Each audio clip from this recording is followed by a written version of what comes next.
Chapter 312. She thought of the scene before she fainted, as well as the unforgettable smell. Countless guesses appeared in her mind, and she was shocked speechless. His blood was very pure, so it could be compatible with her body. However, the blood flowing through her body carried a clear soul imprint. It was clearly her blood. So how did his blood become her true blood of the heavenly phoenix? She stared at Qin Changsheng with wide eyes. She was at a loss, somewhat helpless, and thus innocent. This was the first time in her 15 years of life that she had been so ignorant and cute. Qin Changsheng did not know how to explain it to her, nor did he intend to explain it to her. However, he was worried that she, who had just escaped the edge of death, was still extremely weak and needed a rest, would have some new problems due to the severe mental shock. As a result, he decided to make up some excuses. However, just as he spoke, his words were drowned out by a clap of thunder. Rumble. The deep and resounding thunder came from afar, directly passing through the mausoleum's gate and entering their ears. Qin Changsheng was somewhat confused. He thought to himself, the rain had just stopped in the morning, so why was there thunder? He supported her to sit against the stone pillar and brought the prepared water and food to her side. After saying a few words, he ran out of the mausoleum. Passing through the long passageway, he arrived outside the mausoleum. Looking towards the source of the thunder, his face instantly became even paler. There was no rain where the thunder came from, not even a cloud. However, he could not see the azure sky either, because the distant sky was occupied by a huge shadow. Below that shadow was a black line that looked like the tide. Although he could not see it clearly, his spiritual sense mercilessly and coldly told him the truth. The black line was a monster tide formed by countless monsters. It was 200 li away, and if they maintained their current speed, they would need about a day to arrive in front of the mausoleum. He did not have the time to ponder why the monsters in the plains would suddenly attack, and why they had become like an army, or if there was someone commanding them. He turned around and walked back into the mausoleum. He ran back to Su Yorong's side, picked her up, and said, "We must leave." Along the way, the two of them had already touched each other many times, but the way they carried each other was naturally different. Before Su Yorong had awoken for a daze, she began to feel slightly embarrassed. However, before her embarrassment could turn into anger, she was shocked by his words. "What's wrong? There's a monster tide, and it should be heading towards the mausoleum. It's probably the demons. It should be the soulwood." In just a few sentences, the two of them had exchanged enough information and made their own judgments. Qin Changsheng carried her and ran out of the mausoleum. At this moment, the black line formed by the monster tide still seemed to be far away on the horizon. It had not moved at all, but he knew that those terrifying monsters had gotten a little closer. Su Yorong finally saw this spectacular scene. She did not panic and directly asked the most important question: "Where are we going?" The onslaught of such a terrifying beast tide, not to mention their current injuries and exhaustion, even if they were at their peak and had their tools by their side, they still wouldn't be able to deal with such a situation. Just as Qin Changsheng had said, leaving was a must. But where could he go? This plain was mysterious and dangerous. If it were not for the guidance of the yellow paper umbrella, it would have been impossible for them to reach this mausoleum, and the direction of the yellow paper umbrella came from the sword and tent. Although Su Yorong did not know the inside story, she had already deduced that the umbrella would only point in the direction of the mausoleum. If they left the mausoleum and walked into the plain, the yellow paper umbrella definitely would not be able to point them to a second destination. They would definitely get lost in the plain and die like those senior experts. Fortunately, the following scene saved them from this problem. Of course, using the word good here was not very appropriate. In the plains around a mausoleum, they all saw the black line of the monster tide. All the directions to leave had already been cut off. Qin Changsheng did not say anything for a long time. Originally, he still had many questions. How did the monster tide form? Did they enter Zhou Dufu's mausoleum and set off some sort of restriction? Along the way, why did no monsters attack them? Why did these monsters seem to be under someone's command? However, Su Yorong had already given the answers to these questions. Nang forbade those monsters from attacking us because she wanted to find Zhou Dufu's mausoleum by following us. The soul pivot in the mausoleum came from White Emperor City. It could command and control monsters, but the crucial soul wood was not in the stone room. Now that they thought about it, the soul wood should be in Nang's hands. As for why it was like this, it was something they did not need to worry about right now. There were countless monsters in the Black Line, and many of them were unimaginably strong. Even from a distance of 200 li, even he could sense that the chi emitted by some of the monsters was actually on par with human star condensation experts. Not to mention the terrifying true body of the shadow in the sky. He asked, since she can control monsters, then she can completely let the monsters lead the way. Why is there need to follow us? Su Yurong said, the soul would might need to be together with the soul pivot in order to display its full effect, or for some reason, she is unable to communicate with those monsters. Those monsters will only fight with her, but they will not do anything else. After saying that, the two of them fell silent again. The black line formed by the monster tide surrounded the mausoleum. Even if they were experts at the peak of star condensation, it would be very difficult for them to break through. At this time, there was really no meaning in carrying out this analysis. The grassland after the rain was slightly cold. The green trees that grew out of the cracks in the mausoleum were very short and could not block the wind. When they brushed against their faces, it was slightly cold. Chen Chongsheng looked at her and said, let's go back. Since they could not leave, guarding the mausoleum became the best and only choice. Su Yurong said, I don't want to die in someone else's grave. Chen Chongsheng considered the problem in a much more worldly manner. He said, but it's a little cold outside. Su Yurong took out the tong bough from somewhere and stuck it into the cracks in the rocks. With a rustling sound, countless green leaves grew out of the longbow. They fluttered in the wind, but they completely blocked the cold wind outside. When Chen Chongsheng woke up in the cave, he did not see the tong bough turn into a green tree. This was the first time he had seen it. Feeling the powerful defensive qi, he said in shock, it's actually the Tong Palace? Su Yurong was slightly moved. She thought, are you really a secret sect disciple of the Snow Mountain sect? How you have so many secrets on your body? You can actually see that this is the Tong Palace with a single glance. When Chen Chongsheng carried her out, he did not forget to wrap the sackcloth around her body.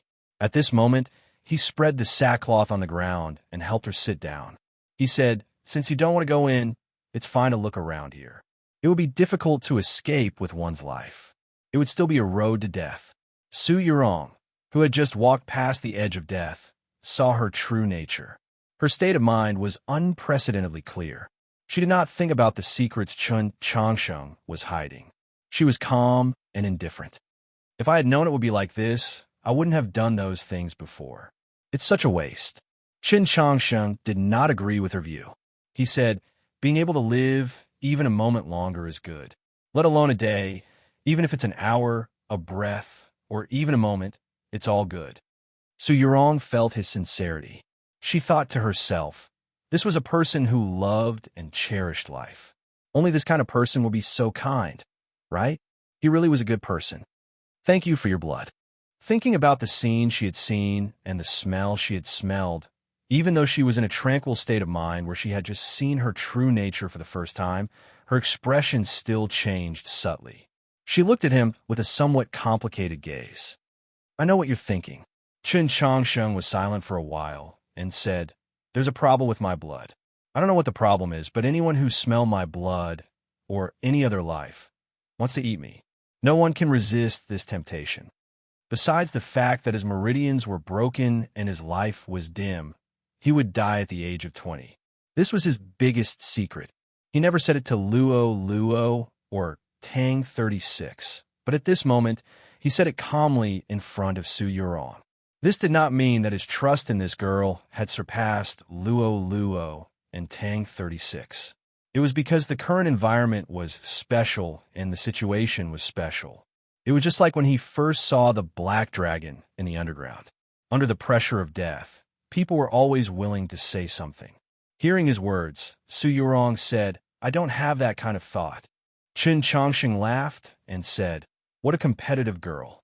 You don't want to drink my blood and eat my flesh. It's not something to be proud of. Also, don't forget that I knocked you out. Su Yurong didn't get angry at his words. She smiled and said, "Then why do you want me to believe your words? You should have felt it just now." Chen Changsheng thought about how he almost lost his mind and drank all his blood. He thought to himself, "I also felt it." Then he said seriously, "Also, this is what my senior said. I believe him." Su Yurong was a little surprised. "You have a senior?" Chen Changsheng was helpless and said, "I still have a master." Su Yurong didn't like the way he spoke. She said with slight annoyance, "Smooth talker." Chen Changsheng had to admit, "I was influenced by a friend." "You, such a boring person, also have friends?" Su Yurong joked. Chen Changsheng said, "If a cold and proud girl like you can have friends, why can't I? When did I tell you that I have friends?" When she said this, her delicate eyebrows seemed to fly up. She seemed very proud.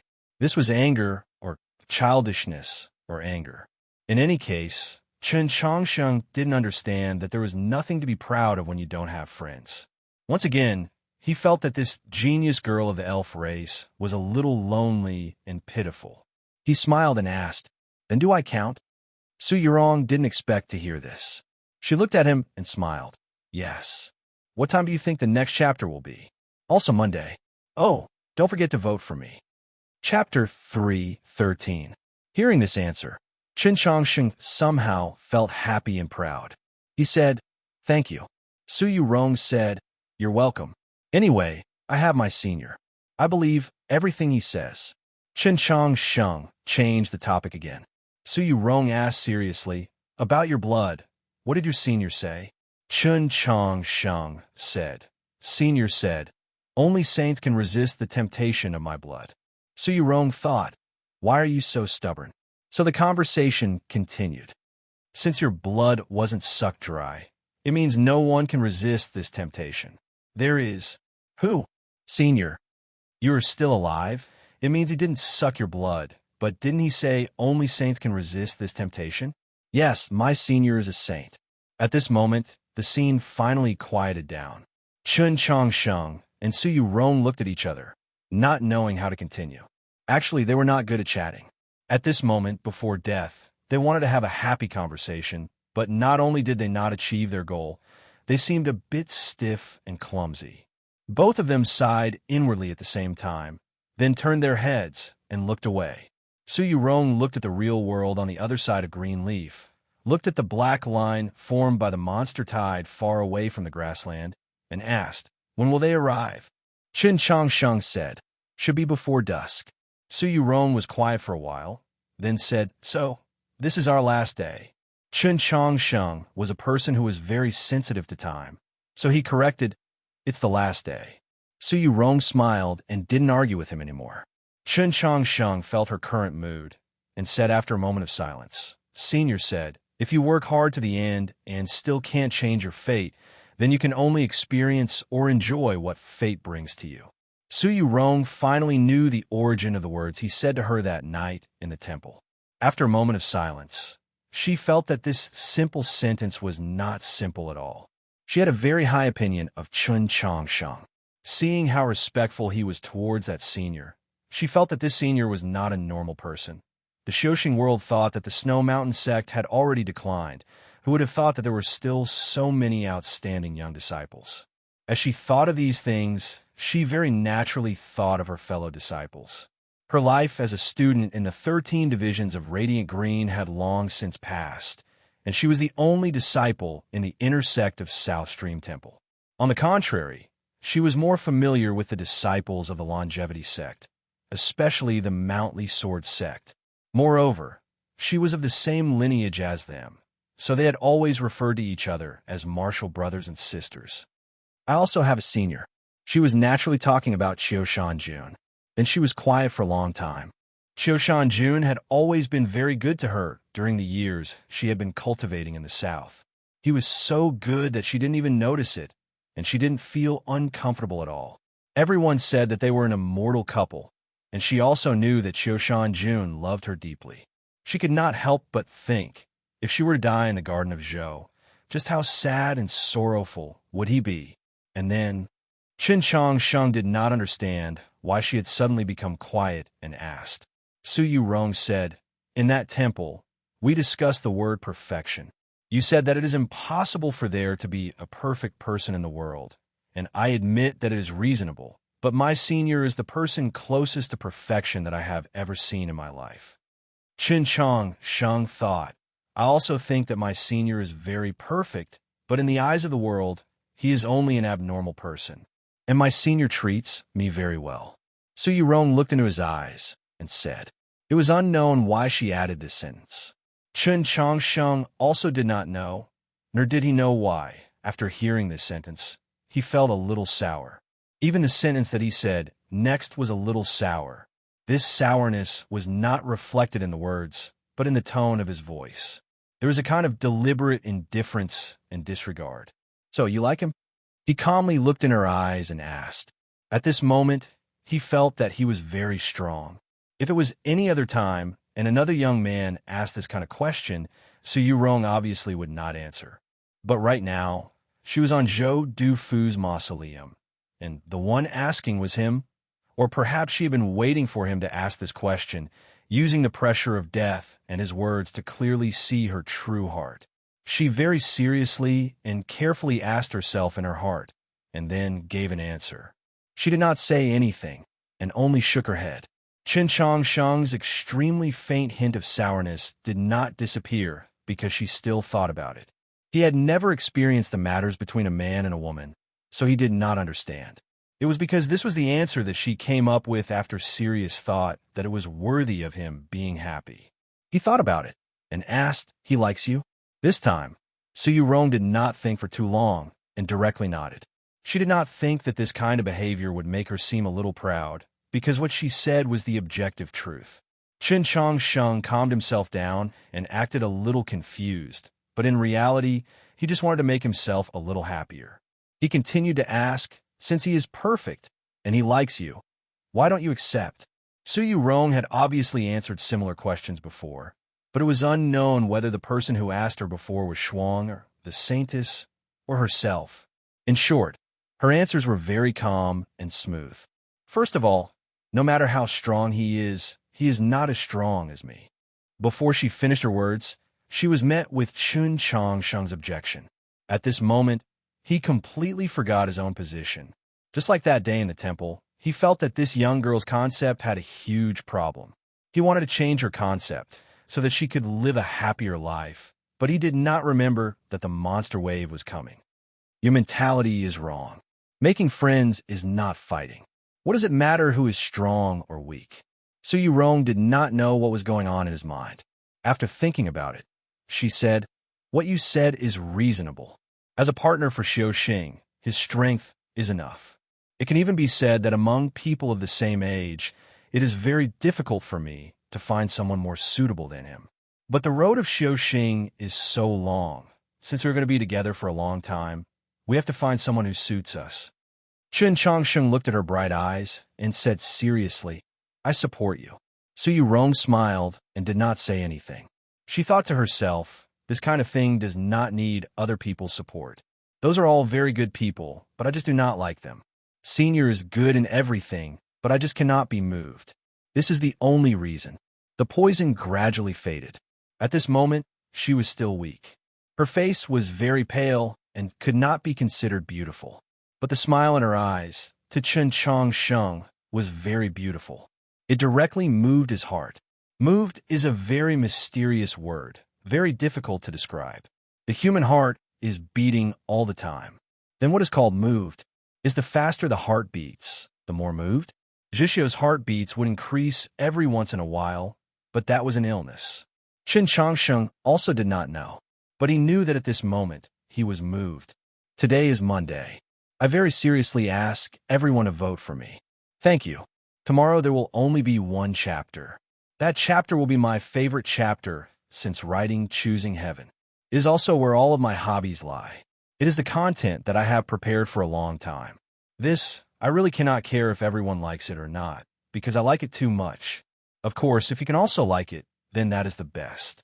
Chapter 314. The distant sun hung at the edge of the grassland. It was very low, and within the black line formed by the monster tide, many monsters that could fly flew out. They blocked out the light, and the world gradually darkened. On the high platform of the mausoleum, the shadows of the green parasol leaves fell on their bodies, as if the night had arrived early. Night often symbolized death and the end, but many times it also symbolized safety. Under the cover of night, people dared to do things they normally did not dare to do, dared to reveal emotions they normally did not dare to reveal, dared to say many things they normally did not dare to say. Those words were often the truth, all heartfelt words. At this moment, they could no longer see each other's faces. They could only see each other's eyes. Fortunately, their eyes were very clean and very bright. Chen Changsheng looked at her eyes in silence for a very long time. Suddenly, he said, "Actually, I lied to you about something." Su Yurong was somewhat surprised. She asked softly, "What is it?" Chen Changsheng did not directly answer. He said, "The reason why I chose to lie to you at that time was because I had an engagement." After saying this, he felt a lot more relaxed, and he was very sure why he felt so relaxed. After Su Yurong heard these words, she fell silent for a very long time. For some reason, she felt a faint sense of loss, but she did not know why she was lost. Once something like courage was taken out of a bag, it would begin to blossom with countless splendor and sharpness. It was very difficult to put it back into the bag, and it was also very difficult to make it dim and dull again. Qin Changsheng looked into her eyes and continued, "But I don't want to marry her. I will break off the engagement." This was a supplement, an explanation, a declaration, a promise. Although nothing had happened between the two of them, and he had no idea what she was thinking, but since he had been moved first, then he had to do it cleanly. Just like what his senior brother had said, only by doing things cleanly would he be able to obtain beautiful results. Su Yurong felt that his eyes were too bright. She lowered her head and thought somewhat angrily in her heart, "Why did you tell me this?" Then, strangely, she thought of her fiancé. That guy used all methods just to marry her. Yes, even now, she could not help but admit that her fiancé was very outstanding, even more outstanding than she had imagined. However, that guy's schemes were too deep and too fake. He was nowhere near as sincere and reliable as this disciple of the Snow Mountain sect. Why did she compare him to that guy? She suddenly thought of this and felt slightly flustered. She asked, "Why do I want to marry that woman?" She asked this question in order to hide the changes in her emotions and not think about those embarrassing things. She really wanted to know what kind of woman he liked and what kind of woman he didn't like. Chun Changsheng was silent for a while and said, "My fiancé is very famous on my side." Su Yurong thought to herself, in the bitter cold land of the Northwest, those aristocratic families of the past had already declined. In the end, it was just a narrow place. No matter how famous they were nothing more than this. She didn't understand. She is very proud. Chen Changsheng thought about it seriously. Although he hated that girl, he didn't want to say too many bad things about her in front of other girls. After thinking about his words, he continued, "Maybe it's because of her family background. She grew up in a different environment, so she's really proud. It's not that she's arrogant, but it's that she's used to dealing with everything from a higher position, including me." Su Yurong had never liked those arrogant young ladies from aristocratic families, so she said, "You mean to say that she looks down on you?" Chen Changsheng nodded. Su Yurong thought to herself, this person's talent was so outstanding, his knowledge was so vast, and his personality was so sincere. For that fiancé to look down on him, how arrogant and stupid was she? How bad was her vision? He said, "Actually, what I dislike the most is her pretentious and virtuous attitude. We all grew up eating grains. We're not immortals who eat wind and dew." Su Yurong agreed with his words. Every time she saw those senior and junior sisters of South Stream Temple's outer sect wearing white veils, walking silently, their skirts not swaying, looking at the world with no pretense, not eating the food of mortals, she felt uncomfortable. Therefore, she often sat alone on the cliff, and every once in a while, she would go to the small town to play cards and find some joy in life. But then, for some reason, she agreed to this engagement. Chen Changsheng continued. Actually, I know what she's thinking. She just wants to use me. Su Yurong thought to herself. It was probably after he entered the Snow Mountain sect's secret sect and began to display his talent, seeing that his future was limitless, that his fiancée changed her mind. Thinking of this, her evaluation of that woman became even lower, even somewhat shameless, arrogant, stupid, terrible vision. Those could all be saved, but this was a problem of morality. It's fine if you don't want this kind of woman. Breaking off the engagement is the best choice. She looked at Chen Changsheng and comforted him, somewhat sympathizing with the situation. Yes, I also think so. Especially right now. I feel even more that breaking off the engagement is the right choice. Chen Changsheng said this while looking at her. This sentence was said for her to hear. Su Yurong looked at his eyes that were becoming brighter and brighter and heard the slight tremble in his voice. She could not help but be stunned. She was an incomparably intelligent woman, so how could she not understand what this represented? She once again felt somewhat flustered and became more and more flustered. She remembered that she also had an engagement, but she did not tell him. She thought this was the reason for her flustered heart, but she did not understand that at certain times, if one's heart moved too quickly, it would be easy to fluster. The sky was gloomy. The wutong leaves gently drifted, and the numbness gradually warmed. The high platform of the mausoleum was like night.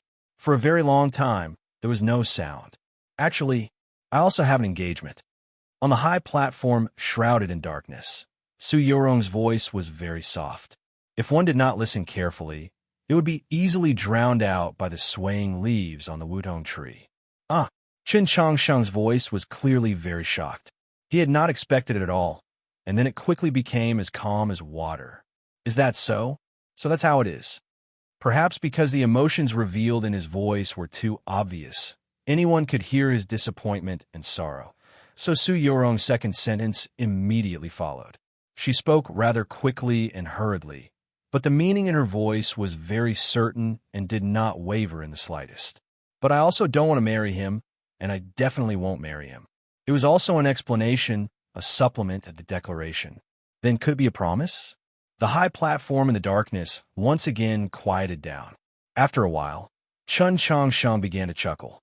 Su Yurong was somewhat embarrassed and said, "What are you giggling about?" Chen Changsheng said, "Nothing." If Tang 36 was present, he would definitely add, who would believe that there was nothing between the two of you. Very quickly, Chen Changsheng came to his senses. He thought that her situation might not be the same as his, or maybe he was thinking too much. He was somewhat curious, but also somewhat uneasy at the same time. He asked, What kind of person is that fiancé?"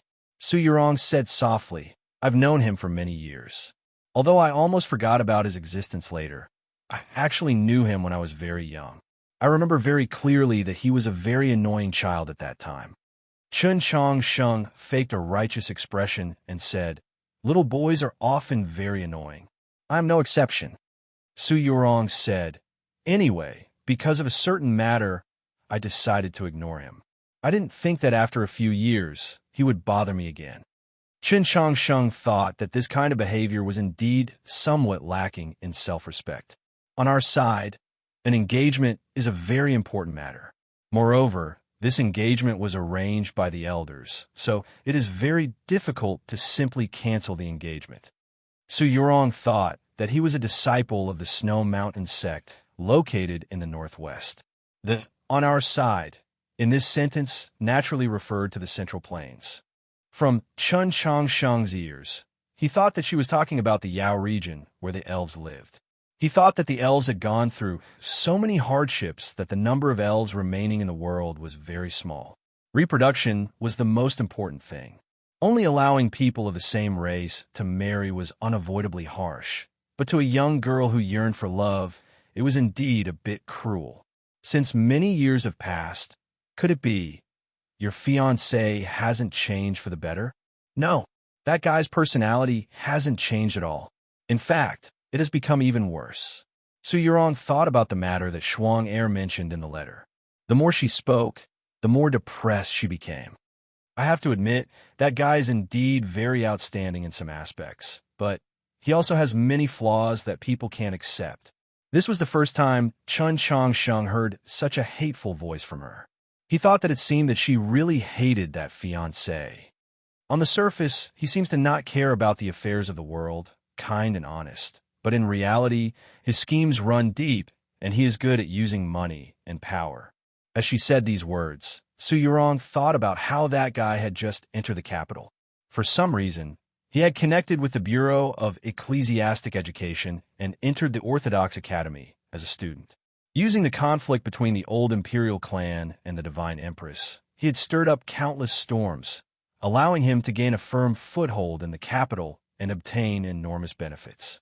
How could such a person be a country bumpkin who didn't know the ways of the world? Chen Chongqing thought about it and said, acting hypocritically really isn't good. Su Yurong said mockingly, it's not just that. This person also fawns on the rich and powerful. I don't know what method he used to curry favor with a noble. As for the details, even I can't say anything more. These words were naturally referring to the relationship between a certain person and Luo Luo. Chun Chong Sheng said sincerely, logically speaking, I shouldn't say anything, but this kind of man really can't be tolerated. As he said these words, he wanted to know the so-called method. What was it? From his point of view, her fiancé was a more dangerous enemy than her senior, because it seemed like she was complaining and angrily criticizing, but as the saying goes, only when there is hope will there be disappointment. Her complaining and angrily criticizing also meant that deep down in her heart, she had some faint expectations for that fiancé. Of course, he wanted to know more. Su Yurong didn't immediately answer his question. She was silent. Chun Chong Sheng thought to himself, could it be that the method was so shameless that it was hard to say it out? At this moment, Su Yurong was thinking about the letters that came from the capital. Those letters came from her most trusted Shuang, and Mou. In Shuang Er's letter, such a scene was described. In the library of the Orthodox Academy in the spring sunshine, he and the young demi-human princess were hugging and hugging. In Mou's letter, such a scene was described. In the dragon's cave at the bottom of the New North Bridge well, he and the black dragon-turned girl were hugging. Yes, no matter how many flaws there were, they could all be explained. At most, the engagement would be canceled and they would become strangers, but it was not to the extent of being so disgusted. It was only these things that she couldn't bear. If she could bear it, then it would be the greatest humiliation to herself. He likes to flirt with women. She described as calmly and objectively as possible, and they're all little girls who don't know any better. The platform of the mausoleum, shrouded in darkness, was silent. After an unknown amount of time, there was suddenly the sound of a heavy blow, followed by Chun Chong Sheng's angry voice. Truly a shameless scum. The name of the chapter comes from the famous song Li sang. I recommend everyone to listen to it, although it has nothing to do with this chapter. Also, I said yesterday that I would only write one chapter today, but suddenly, after doing some calculations, I'm still a distance away from the 140,000 words promised at the beginning of the month. I'm shocked and frightened. I'll continue writing. The next chapter should be at the same time. Looks like I'll have to work hard tomorrow. Chapter 315. Are you very angry? That was a must. Such a kind and quiet young girl was actually betrothed to such a shameless man. Anyone would feel that it was a waste of God's gift, casting pearls before swine, and be extremely angry, but for Chun Chong Sheng. This was actually a good thing. Because of the war with the demons, the human world was actually, just like the elves, placing great importance on marriage. There were many young people who were engaged like the two of them, and just as she had said before, an engagement was one of the most respected contracts. Unless there were special circumstances, it was very difficult to break it. Fortunately, the two of them had met the wrong person. This sentence sounded a little strange, but it made sense. It was precisely because the marriage partners were so terrible that they had the motivation and reason to break off the engagement. The seemingly troublesome problem was easily solved. Chun Chong Sheng immediately felt much more relaxed. He decided to take advantage of the situation and solve the last problem. He looked into her eyes and said, now that things have come to this, I can't hide it from you anymore. Actually, the black lines seemed to be far away on the horizon, but it would arrive in front of the mausoleum very soon. The monster tide would bring death, and there was already very little time left for them in this world. At the last moment of one's life, one's heart was suddenly moved. This was a very sad thing, but also a very fortunate thing. He was prepared to tell her that he was Chun Chong Sheng. He believed that the entire continent knew of his name. Even the elves in the distant land of the demi-humans should know of him. Su Yurong did not know that he was about to reveal his real name. She thought that he was a disciple of the Snow Mountain sect, called Su Sheng. Seeing that he wanted to say something but was hesitant and nervous, she also became nervous. She thought he was going to confess. She subconsciously didn't want to hear it and was mentally prepared to reject him if he really said it. But she didn't want to refuse. If he said he liked her, what should she do? Her thoughts were a little chaotic, and then she felt that she was very strange. He had clearly been wholeheartedly cultivating the Tao, so why was he thinking about such trivial matters before he died? Then, these inexplicable thoughts suddenly disappeared without a trace, leaving only calmness. There were many reasons and goals for cultivating Tao. Some were to become stronger, some were to explore more unknowns and seek peace of mind. However, the vast majority of cultivators cultivated Tao for the sake of life and death. In order to not fear life and death, one could escape from it. Why?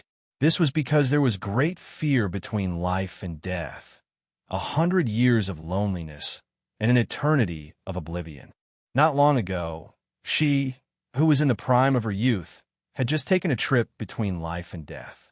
Right now, she was at her most tranquil moment. She was able to see through the mundane world and understand her own heart. Her Tao heart was untainted and bright. She looked at Chun Chong Sheng and waited for his words to arrive. Her expression was calm, but her eyes contained a hint of shyness and a smile. There was no anger in her shyness, only calm joy, because this was the Tao that she sought and wanted to cultivate. At this time, she was still weak, but her eyes were extremely clear and firm. The responsibilities of the world, the historical significance of the confluence of the North and South, the fight against the devil race, her senior brother's true feelings and kindness, the expectations of her teachers, the fetters of the engagement, and the shadow left on her Tao heart by that guy. As long as she was with him, it would all be blown away by a breeze. She could ignore everything and not respond. Yes, on their journey through the Garden of Zhou, she had spoken to him many times. Most of it was limited by cultivation books, mountains, rivers, lakes, and seas, and they rarely talked about the matters on their minds. They did not understand each other very well, but she was already very sure that he was the intimate friend that she wanted to find, the good friend that she needed. On the cliff of Holy Maiden Peak, she had said to the white crane that neither a gentleman nor a true person was an ideal companion that could accompany her for the endless years of cultivation. Now, she could be sure that the person that she was willing to accompany her years of cultivation had already appeared. Yes, this was the Tao that she sought and wanted to cultivate. One Tao, under the starry sky, one Tao, one Tao, one Tao, until the end of life. Yes, the monster tide was getting closer and closer, death was getting closer and closer, and life might very well come to an end. But because of this, she had to be even more honest with her heart. The wutong tree that Zhang Gong had transformed into grew in the wind at the edge of the stone platform. Its green leaves gently swayed in the wind, causing the gloomy rays of light to become even softer and moister. It was like someone had lit a candle. Looking at her eyes, Chun Chong Sheng vaguely understood. His slightly dry lips slightly opened, preparing to speak. But at this moment, a green leaf suddenly floated down from the top of the tree and slowly landed on his shoulder, interrupting everything. The reason why the green leaves of the wudong tree had fallen with the wind was naturally not because it was autumn, but because of a tremor that came from beneath the stone platform. The tremor seemed to originate from the stone platform and came from the depths of the plains below, but in reality, it came from Chun Chong Sheng's body. For some reason, his body began to violently tremble and his teeth chattered, as if he was a patient who had caught a cold. Su Yurong was slightly surprised and asked, "What's wrong?" Chun Chong Sheng didn't have the time to answer her. Looking towards the source of the tremor, his right hand quickly reached out and tightly gripped the hilt of his sword. This violent tremor came from the dagger at his waist. He gripped the hilt tightly, but the dagger continued to tremble, faster and faster, to the point that the extremely simple patterns on the surface of the sheath had become blurred lines that could no longer be seen clearly. He exerted more and more strength in his hand, but he still couldn't calm the dagger. He felt somewhat uneasy, not knowing what had happened. This was the first time he had encountered such a situation after Yurun had gifted the dagger to him. His spiritual sense fell on the hilt of the dagger, attempting to regain control, but it also failed. His spiritual sense continued to penetrate through the hilt of the dagger, arriving in that space and finally discovering the source of the tremor. Amongst the medicinal bottles, secret manuals, and gold and jewels that floated everywhere, there was a black magical artifact that was flying at high speed, crushing everything it encountered into powder. As its flying speed increased, the black magical artifact became hotter and hotter, and also became brighter and brighter. It emitted a powerful chi and light into the surroundings, as if it was about to become a sun. This black magical artifact was White Emperor City's soul pivot, as well as the core of Zhou Dufu's mausoleum. At this moment, it seemed to have sensed something in the outside world, so it suddenly went berserk.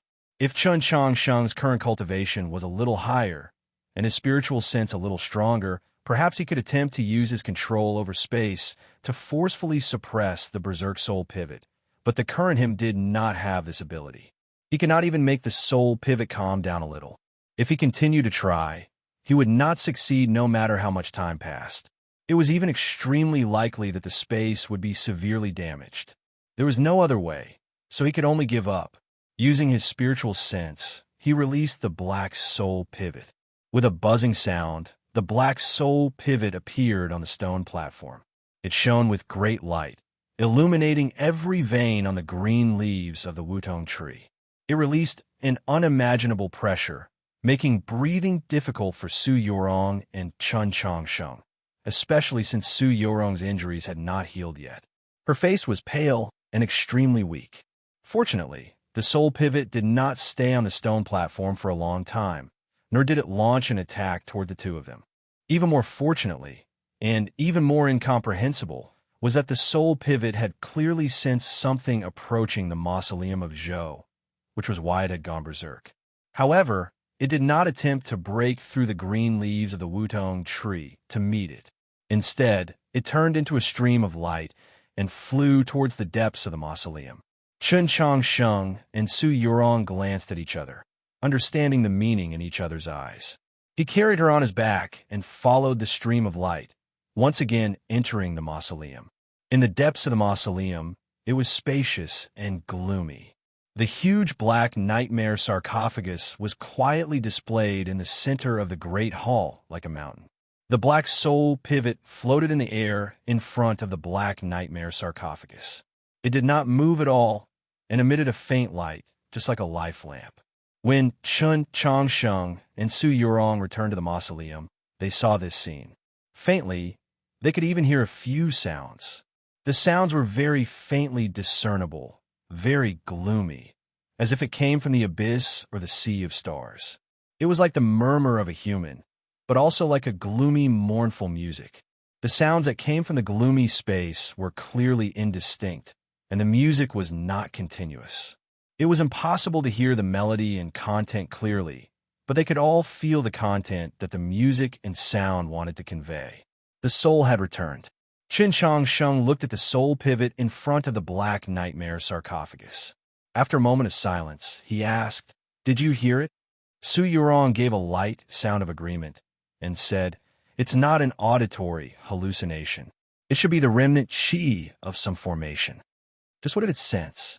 "I vaguely feel that it has something to do with the monster tide," Chun Changsheng asked, before they discovered the black soul pivot, and in the time that followed, the soul pivot had always been very quiet. However, it suddenly became so violent, forcefully leaving Chun Changsheng's dagger and flying to the front of the black coffin. It activated the remnant chi of the ancient formation. There must have been some special reason. The sudden change of an isolated object had always been related to the outside world. Su Yurong quietly thought about it and said, I've always suspected that the soulwood was in Nank's hands. Now it looks like it's true, and she's getting closer and closer to the mausoleum. Previously, Chun Changsheng had felt it was very strange. The dagger could isolate the real world from the world within the sheath, but the soul pivot could sense the chi of the outside world from within. Just what kind of connection was there that it could actually penetrate through the barrier of space? Now that he heard her words, and then thought of the 4 words that the artifact soul was once mentioned in the southern records of the Taoist canon, he finally understood the reason. The lost piece of soulwood was indeed in Nank's possession. She had brought the monster tide from all directions towards a mausoleum, getting closer and closer. At that moment, just now, the soul pivot had finally sensed it. The artifact's soul was undivided. A magical artifact like the soul pivot that could watch over White Emperor City could even be called a divine artifact. It could be imagined just how tense the connection between the artifact's souls was. After an unknown number of years, the soul pivot had finally sensed the return of the soulwood, so naturally it would have an extremely great reaction. However, why did the soul pivot not break through the air and leave, but instead return to the front of the Black Nightmare sarcophagus? The soulwood is the key. Su Yurong's gaze fell from the soul pivot to the Black Nightmare sarcophagus. She said, it's not the key to the mausoleum, but the key to the sarcophagus. Chapter 316. He had read the Taoist canons since he was a child, and there was an iron ruler in the books. After entering the mausoleum of Zhou, Chun Changsheng had plundered all the treasures and magical artifacts in the 9 stone rooms. But he had never thought of a way to open this black sarcophagus, even though it was extremely likely that his most precious inheritance was hidden inside. Similarly, Su Yurong, out of respect for the person in the sarcophagus, did not make such a suggestion. Now that he heard Su Yurong's words, he finally understood that even if he had wanted to open this black sarcophagus, he might not have been able to do so. If there was a lock, there was a key. If Zhou Dufu did not want others to disturb his long slumber, then this mountainous black sarcophagus would naturally be very difficult to open. Su Yurong said, the soulwood should have been taken out of the Garden of Zhou by someone a long time ago, but for some reason, it fell into the hands of the demons. Now that I think about it, the reason why they were able to avoid the main gate of the Garden of Zhou and use another path to sneak into the Garden of Zhou might also have something to do with it. And the soulwood's return to the Garden of Zhou also means that the time for this black sarcophagus to be opened has finally come. You're saying that before Zhou Dufu died? Chun Changsheng thought about how to describe it, then continued. He was already prepared to reveal his inheritance or secret hidden in the black sarcophagus to the world, so he had someone take the key away? But if that's the case, why didn't he do it directly back then? What you said before actually makes a lot of sense. Time is the strongest magical artifact. Su Yurong looked at the black sarcophagus and said, as everyone knows, Zhou Dufu did not have a successor. This means that before he died, he did not find a descendant that he felt was qualified to inherit his legacy. He let the key wander outside the Garden of Zhou, or maybe he wanted time to help him choose a successor. He was somewhat shocked and asked, could it be that the blade is really in this black sarcophagus? Su Yurong said after a moment of silence, there's another possibility.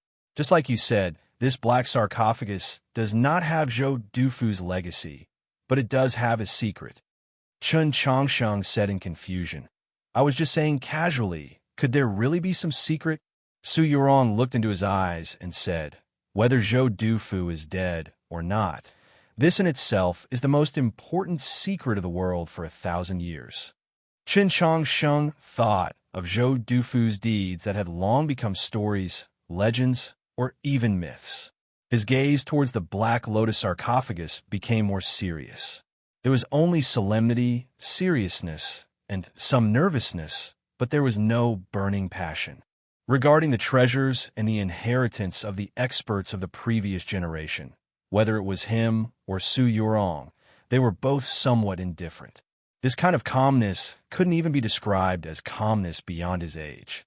No matter how old a cultivator was, if they knew that they could possibly obtain Zhou Dufu's inheritance, they would inevitably become incomparably fervent. For example, if the elder of the setting sun sect who sucked Su Yorong's blood in the cave appeared in front of the Black Nightmare sarcophagus, how could he remain indifferent? The reason why Chen Changsheng and Su Yorong were able to remain calm was because they were geniuses in cultivation, and what they cultivated was the highest level of cultivation in the world. Without a doubt, Zhou Dufu was the most special one, but they themselves were also special. They had sufficient self-confidence and pride. Obtaining it was obviously extremely good, but if they could not obtain it, it had nothing to do with fate. Their fate was always in their own hands. However, thinking that they were about to see the most shocking scene in 1,000 years, they could not help but feel somewhat nervous. Chen Changsheng's voice subconsciously became very soft, as if he did not want to disturb the great soul within the black sarcophagus. When will this Black Nightmare sarcophagus be opened? Su Yorong looked at the light emitted by the soul pivot grow dimmer and dimmer. After calculating for a while, she said, "It should be soon." Outside the mausoleum, the monster tide slowly approached like a black line.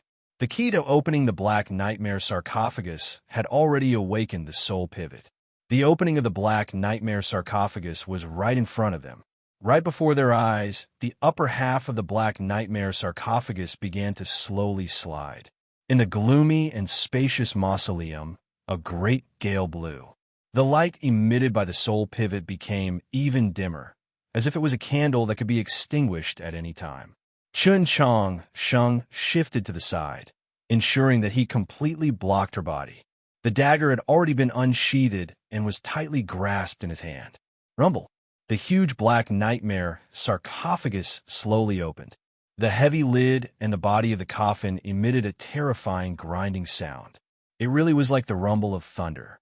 The black sarcophagus that was like a mountain slowly separated from the top. It looked like a bolt of lightning that had directly split the black mountain into two. Seeing this scene, Su Yorong's pupils constricted slightly. She muttered softly, "Split in two." The upper half of the Black Nightmare sarcophagus continued to slide. Only after a very long time did it finally stop. The wind still whistled through the spacious mausoleum, lingering around the surroundings of the Black Nightmare sarcophagus. Because of the changes to the body of the sarcophagus, the sound of the wind also became even more mournful and sharper. It seemed incomparably sinister, as if someone was constantly crying in the gloomy netherworld. The incessant sobbing mixed into the inaudible music from before. The meaning of the soul returning gradually faded away, but the atmosphere grew denser and denser. The soul pivot finally extinguished all of its light. The mausoleum once again became gloomy. They could not see the scene above from the ground, but they could imagine that the Black Nightmare sarcophagus had already opened. If that great man was quietly lying in the sarcophagus, or if he was currently looking at the ceiling, of course, it was more likely that his eyes were closed or that he had already become a set of bones. However, the person in the Black Nightmare sarcophagus was called Zhou Dufu. No matter how inconceivable something was, it seemed to be very reasonable for it to happen to him. The sound of the wind gradually stopped, and the music gradually stopped. The soul had already returned, or perhaps he was not. The mausoleum was deathly silent. Su Yorong looked at the Black Nightmare sarcophagus that was like a broken mountain. Her expression was somewhat complicated, and she did not say anything for a very long time. Chen Changsheng's right hand, which was holding onto the hilt of the sword, did not sweat, but for some reason, it felt somewhat sticky and slippery. It was a nervous mental state. The old friend was gone, so that was good. What if he was still alive? Or to be more precise, he had awakened from his long slumber and revived. Or perhaps he was unwilling to leave this world and go to the lonely and cold sea of stars. So before he died, he used some sort of secret to turn himself into an immortal but incomparably evil life form. What would happen next? Chen Changsheng's expression was still calm, but in reality, he was already extremely nervous. Logically speaking, no matter if Zhou Dufu revived or used a secret technique to transform, As long as he could preserve his consciousness, he should help them deal with the demon experts and the terrifying monster tide that were getting closer and closer to the mausoleum. This was because Zhou Dufu was a human expert, an unparalleled hero that had defeated the demon lord. This was also the only way for him and Su Yurong to leave the Garden of Zhou and survive. But for some reason, he had a strong feeling that if Zhou Dufu really did not die, then everyone in the Garden of Zhou would die, and even the entire continent would welcome a storm of blood. I want to go up and take a look. Su Yurong's voice broke the silence of the mausoleum. She looked at the black nightmare sarcophagus. Her eyes, which were slightly dim because of her injuries, had unknowingly become extremely bright.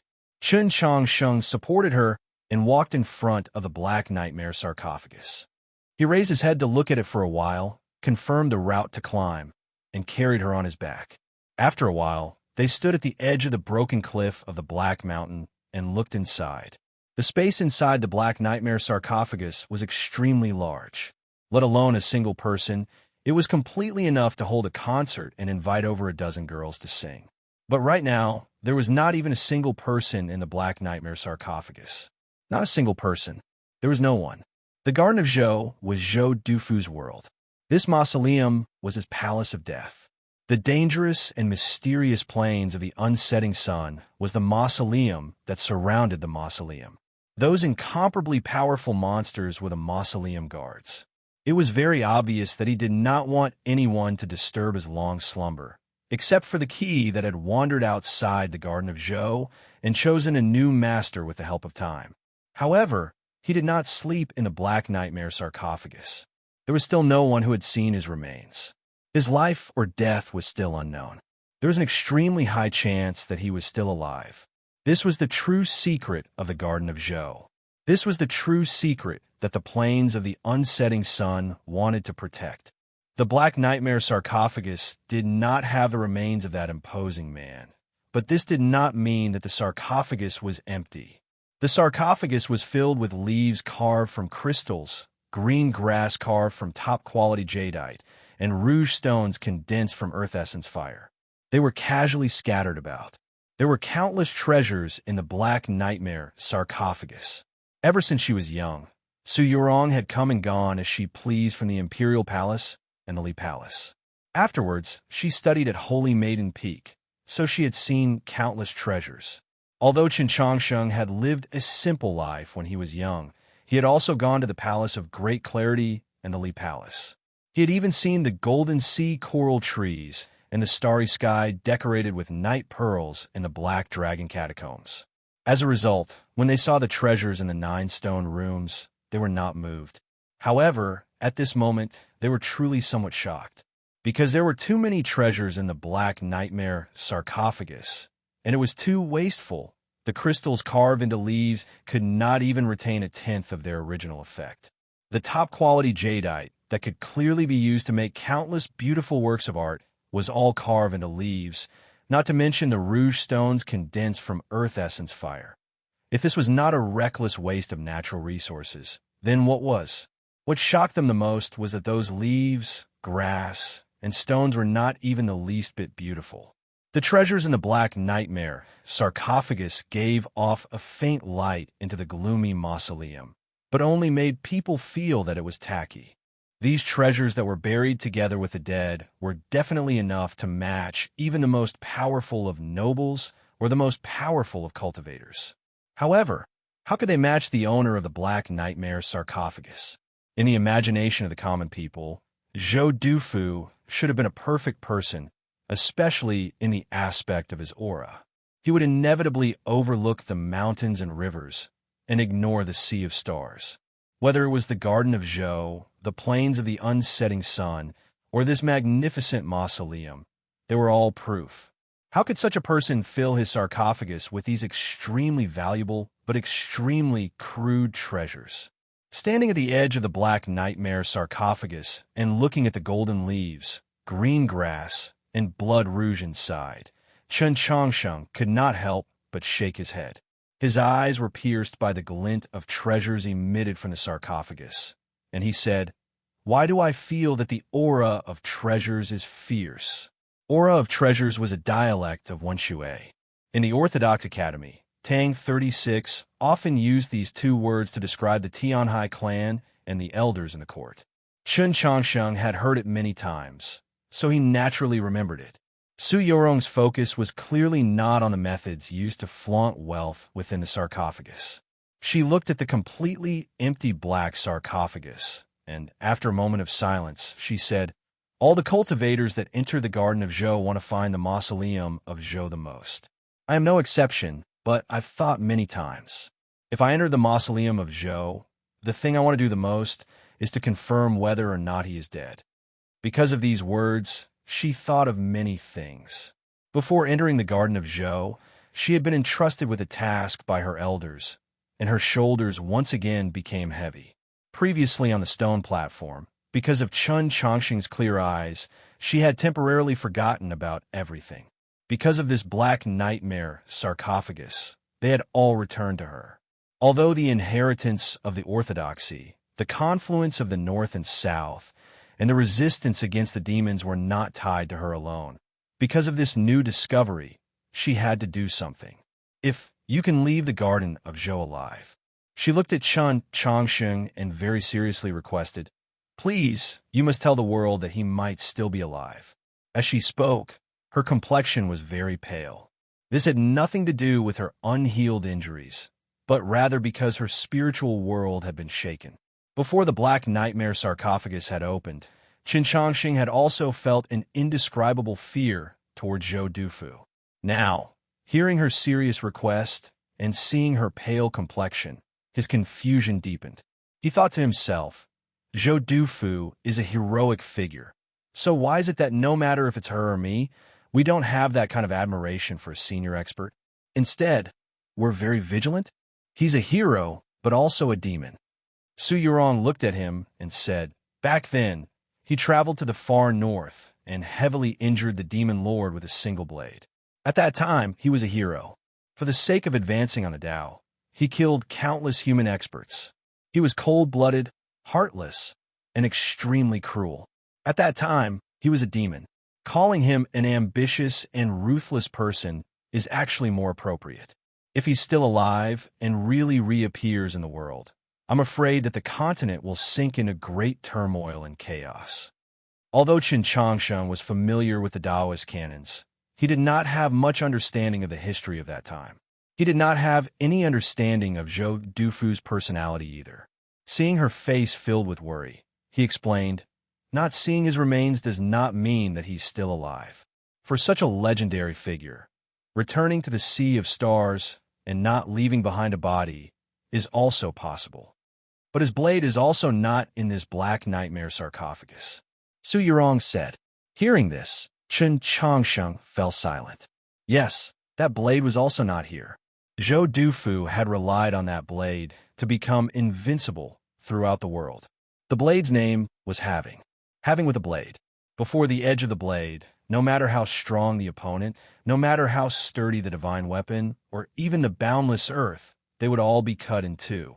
Just like the small mountain-like black nightmare sarcophagus that had previously slowly split in front of them.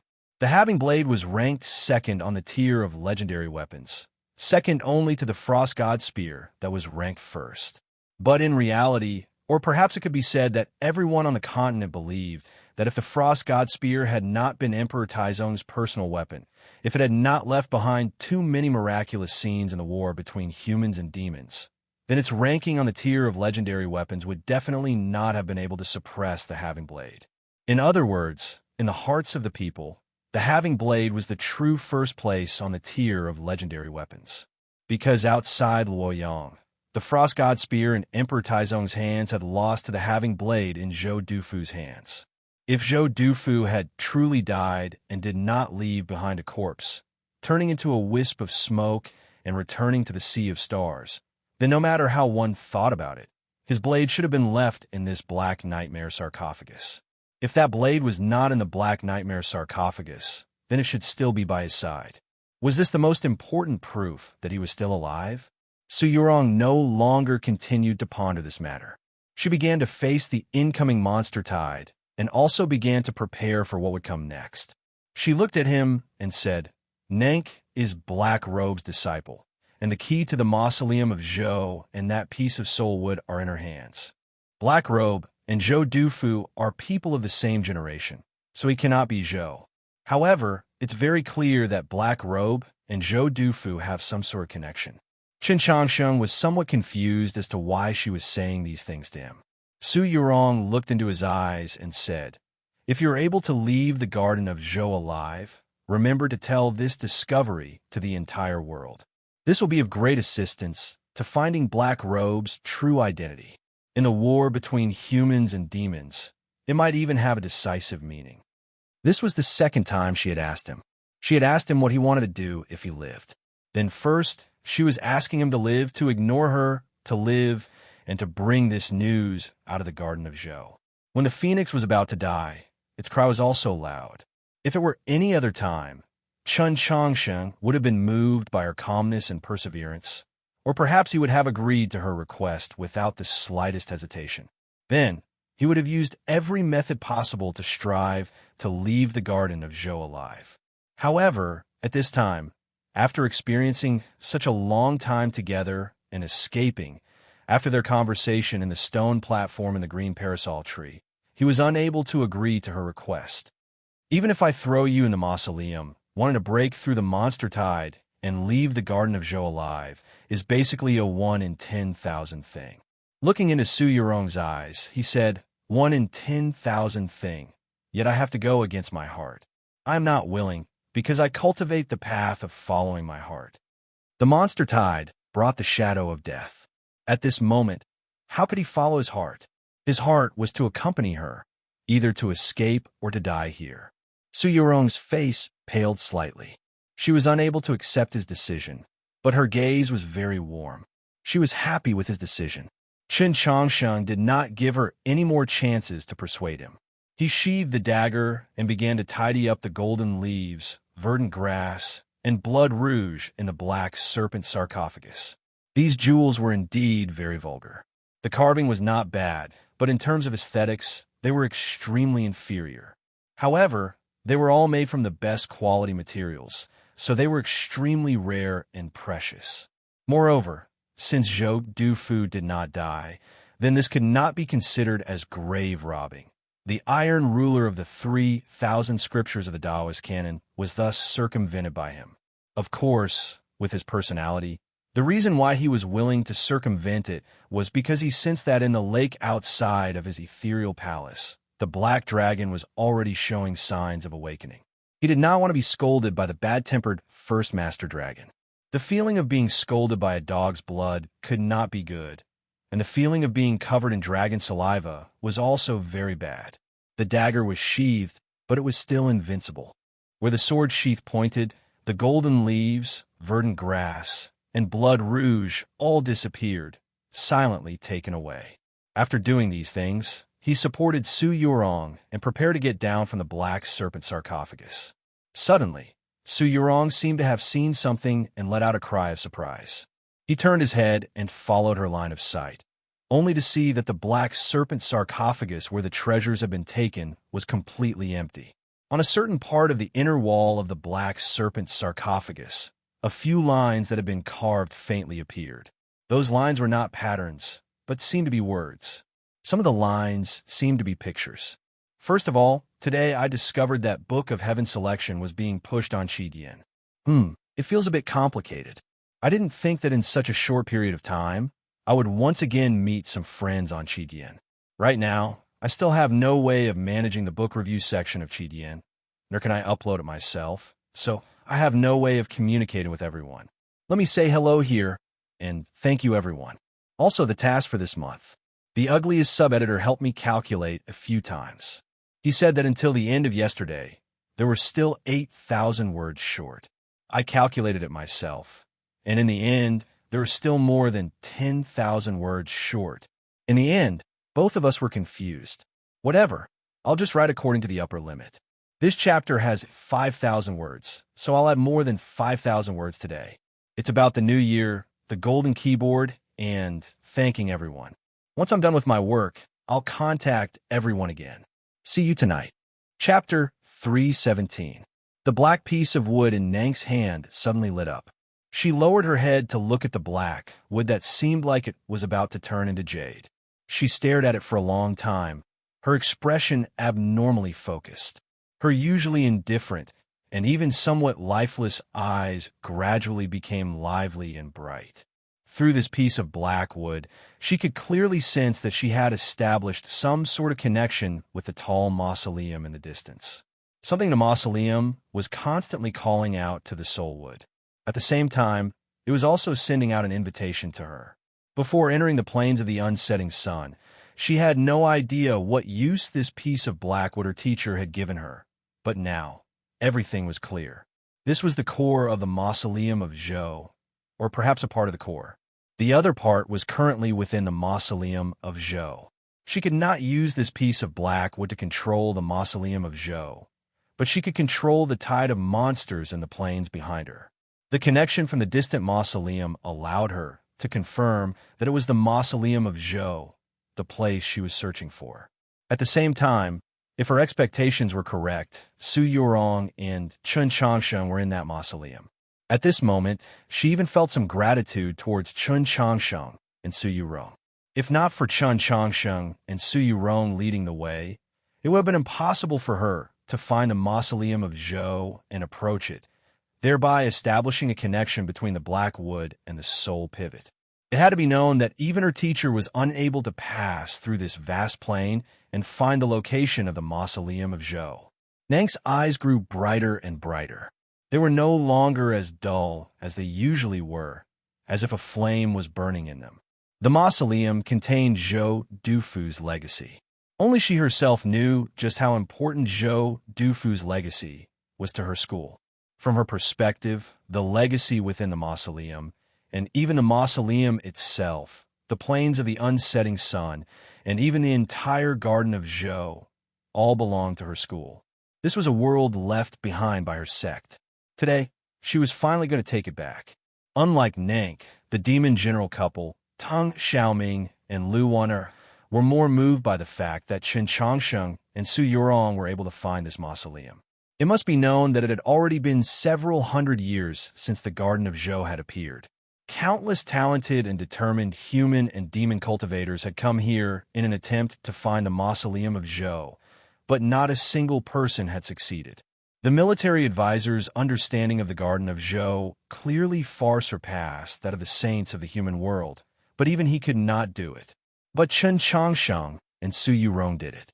As expected of the future of the human world, the military advisor had a deep and far-sighted plan.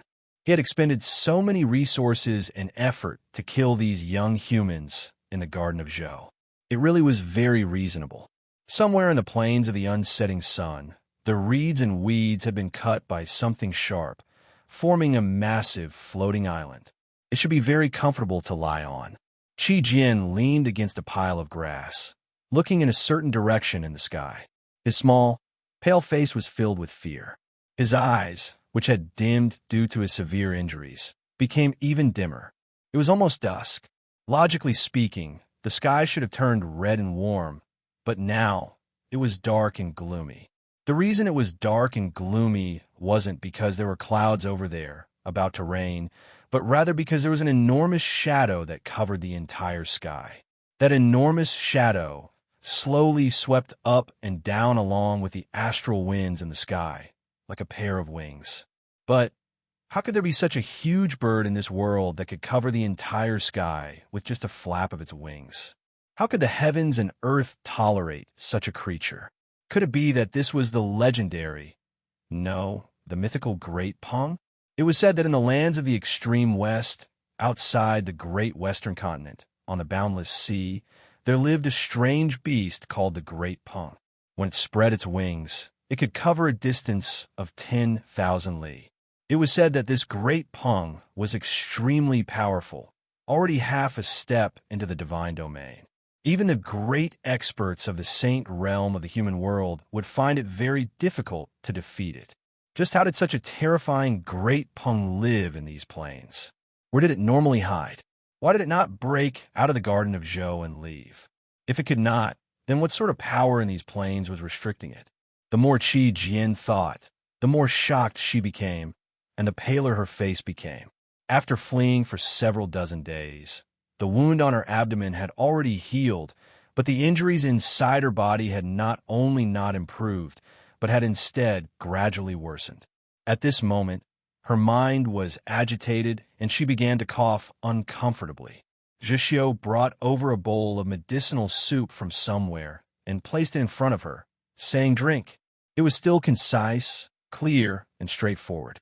It could be seen that after traveling with him for several dozen days, Qi Jian had become extremely familiar with and dependent on him. Coupled with the fact that she was heavily injured and weak, she very naturally revealed the demeanor of a young girl. Like a spoiled child, she angrily said, "It's so bitter, but it's useless." Zheshio had said that if Chun Chongsheng was here, he would definitely be able to cure their poison and injuries, but in reality, he had lived and fought alone in the snowy plains. Whether he was injured or sick, he had to find his own medicine to treat him, so he was very experienced in this aspect. If they were in the world outside the Garden of Zhou, then no matter how severe Qi Jian's wound was, he would still be confident that he could cure her. The problem was that this was the plains of the unsetting sun. There were very few kinds of plants growing between the pools of water and the dry ground. Most of them were reeds and weeds, so it was very difficult to find suitable medicinal herbs. The medicinal soup that he had brewed for her these past few days was made from kudzu leaves and roots that were very difficult to find. It truly did not taste very good, and its medicinal effects were also very ordinary, but drinking it was better than not drinking it at all. So even as he listened to Qi Jian's complaints and whining, his reply was still simple and direct. "If you don't drink it, then I'll spank you." Qi Jian's pale face slightly blushed, and her left hand subconsciously reached behind her to cover it. It was very obvious that this sort of conversation, this sort of whining and complaints, this sort of concise and comprehensive reply had already happened many times in the past few days. It was even possible that he really did spank her, just like he would spank a child. Zheshio's method was very effective, and Qi Jian did not seem to dislike it. She disliked being coldly lectured by him. Like a little beast, she moved closer to his hand and slowly began to drink the medicinal soup. For some reason, she felt that the soup was rather sweet. After drinking the soup, her injuries were stimulated by the medicinal effects. She began to cough once more, and her pale face began to glow with an ominous red.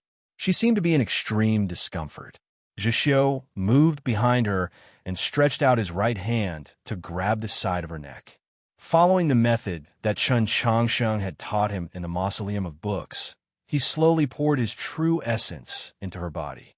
He had already done this sort of thing many times, so he was very familiar with it.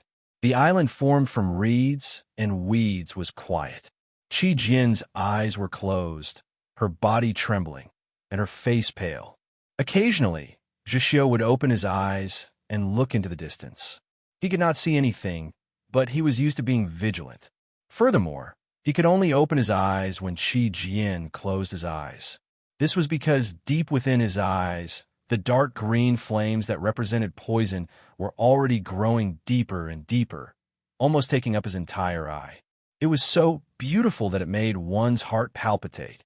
If he still could not walk out of these plains and leave the Garden of Zhou, then his eyes might never recover.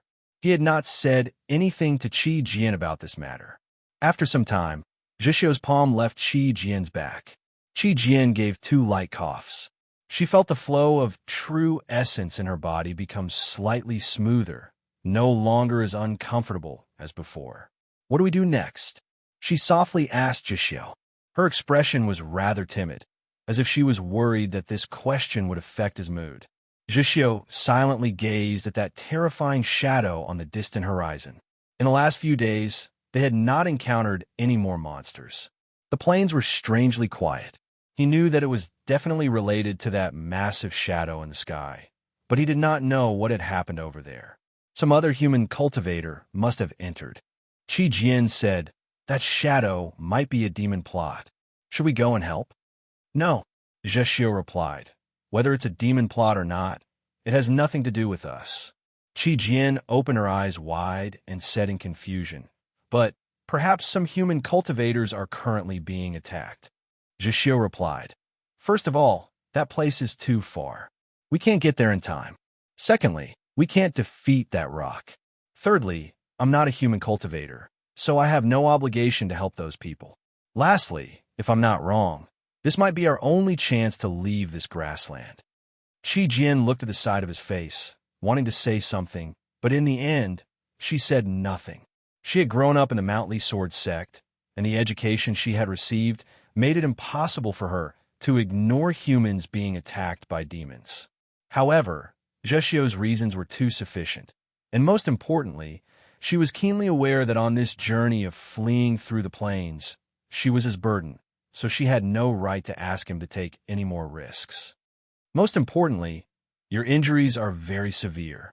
If you don't think of something, you'll very quickly die, Jishio expressionlessly said to her. Seeing his face, Qi Jin suddenly felt rather sad. She thought to herself, I'm about to die, so how can you still be so calm? Jishio had no idea what she was thinking. He continued, I smelled something on the water just now. 2 li up ahead, there should be a few drunken sour branches. Surprised, Qi Jin asked, what is that? Jishio replied, a kind of weed. If monsters or warhorses accidentally eat it, they'll fall unconscious. Qi Jin suddenly had a very bad thought. You, who are you planning on giving it to? Of course it's for you. Jishio felt that this question of hers was extremely stupid. Slightly creasing his brow, he said, right now, your mind is too exhausted, and for some reason, you've been especially talkative these past few days.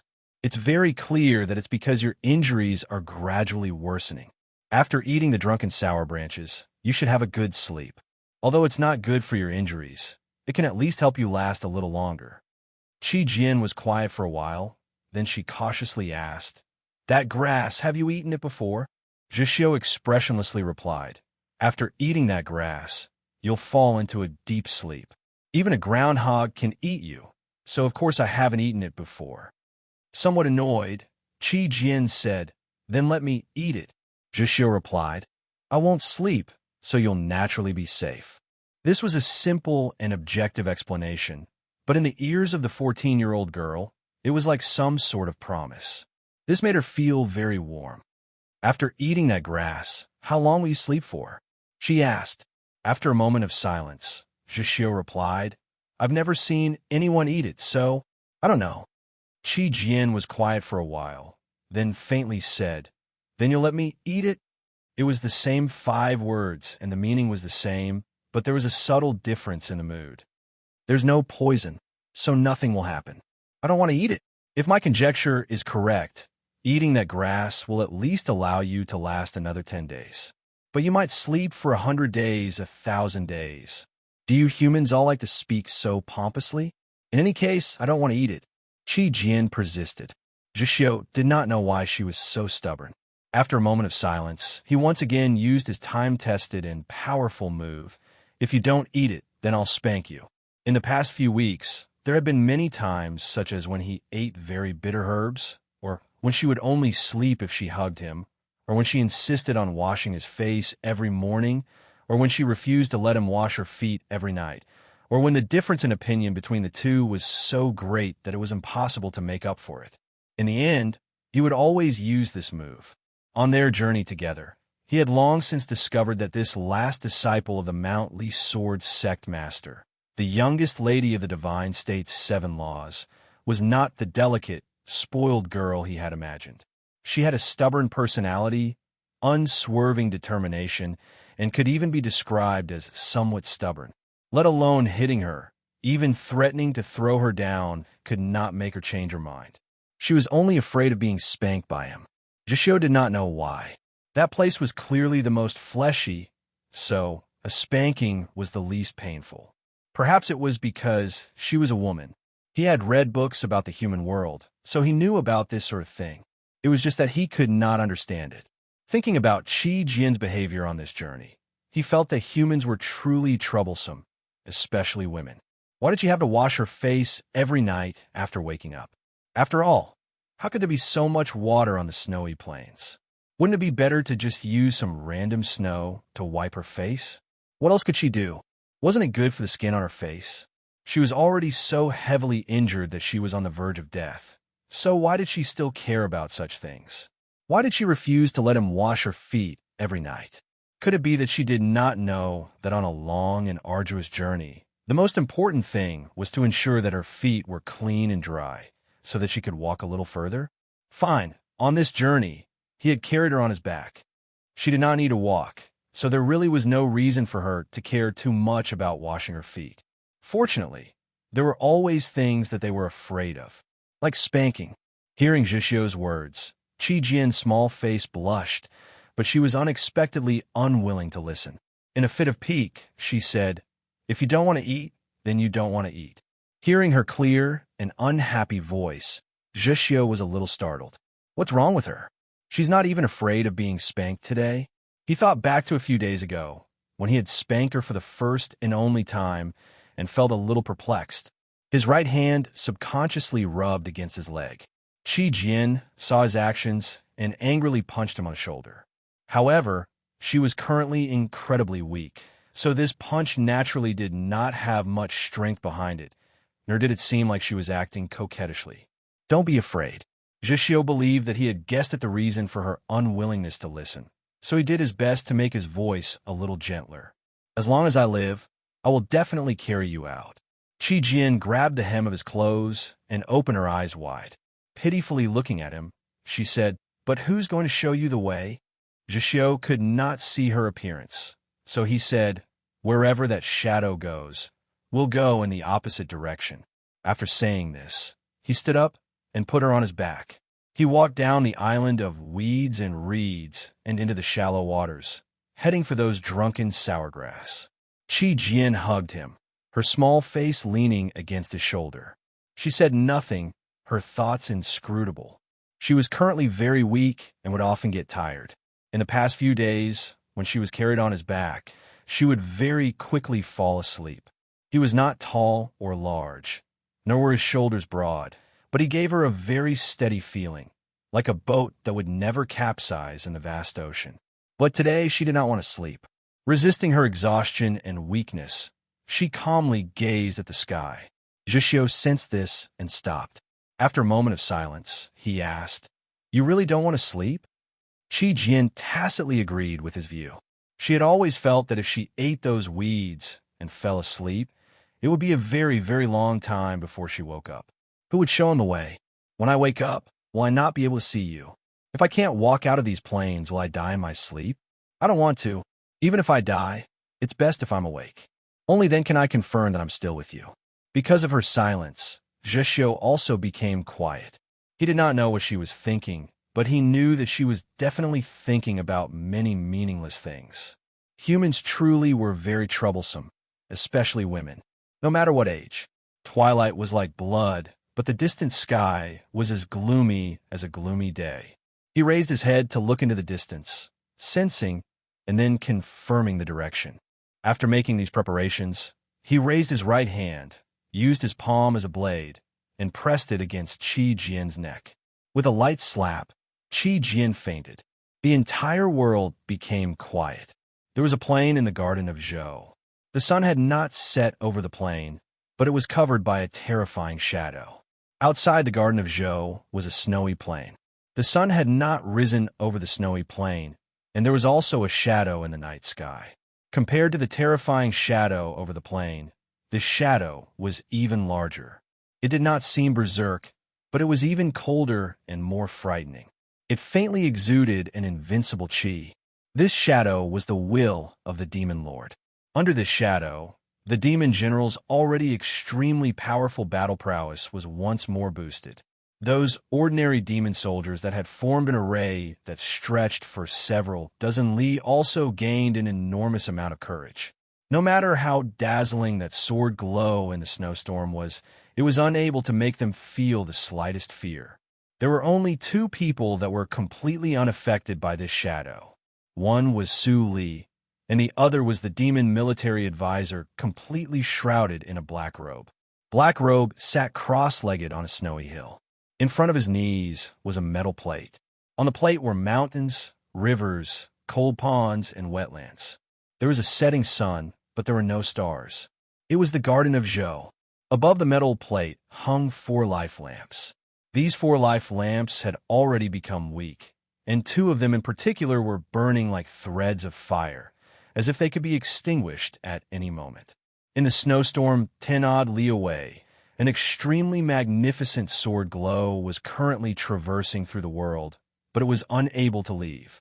Several mountainous figures of demon generals towered in the snowstorm, leading tens of thousands of demon soldiers in pursuit of that sword glow and the human at the head of that sword glow. Su Li was not very old, but he was the martial granduncle of the Mount Li sword sect. His seniority was extremely high, and even higher was his sword style and strength. He was not a saint. He was a prodigal son that traveled the 4 seas, and only occasionally would he appear in the world. He was not ranked among the storms of the 8 directions, because no one knew what his intentions were. But everyone knew that his strength could be ranked at the very front of the human world. He was on the same level as the saints, and he walked with the storms. It was even to the extent that because of his personality, purely in terms of individual battle prowess, killing power, and the threat he posed to the demons, he was the next person after Zhou Dufu. In order to kill Su Li, the demons had prepared for a very long time, and had also mentally prepared themselves to sacrifice many experts. In reality, 1 demon general had already died in battle, and 3 demon generals were heavily injured. Even the demon lord did not hesitate to consume the power of the Dark Knight, transforming his will into a shadow that shrouded the sky. But Black Robe seemed very calm. From beginning to end, he sat cross-legged on the snowy hill. Only when Su Li revealed his killing intent would he react. The reason he was so calm was because he believed in himself. He had personally planned this plan to kill using the Garden of Zhou. There were no loopholes, and his calculations were extremely accurate. No matter how strong Su Li was, he was still a man, not a god. He was still not Zhou Dufu, unless he was in a desperate situation, and because of the great terror and pressure between life and death, he made a breakthrough. There was absolutely no way he could leave alive. But Black Robe did not even give him this chance. What Black Robe had prepared for Su Li was a pot of warm water, a slowly moving stone mill. Of course, logically speaking, he had to constantly pay attention to this killing trap in the snowstorm, because after all, the person he wanted to kill was Su Li. However, just a moment ago, the square plate in front of him suddenly underwent a change. In that lush plain, in that place that could not be calculated or found, that had always been an illusory location, suddenly exploded with an extremely bright light. The light illuminated his face beneath Black Robe, piercing through his pale skin, causing the green color hidden within to grow thicker and thicker, and then 2 smears of blood appeared.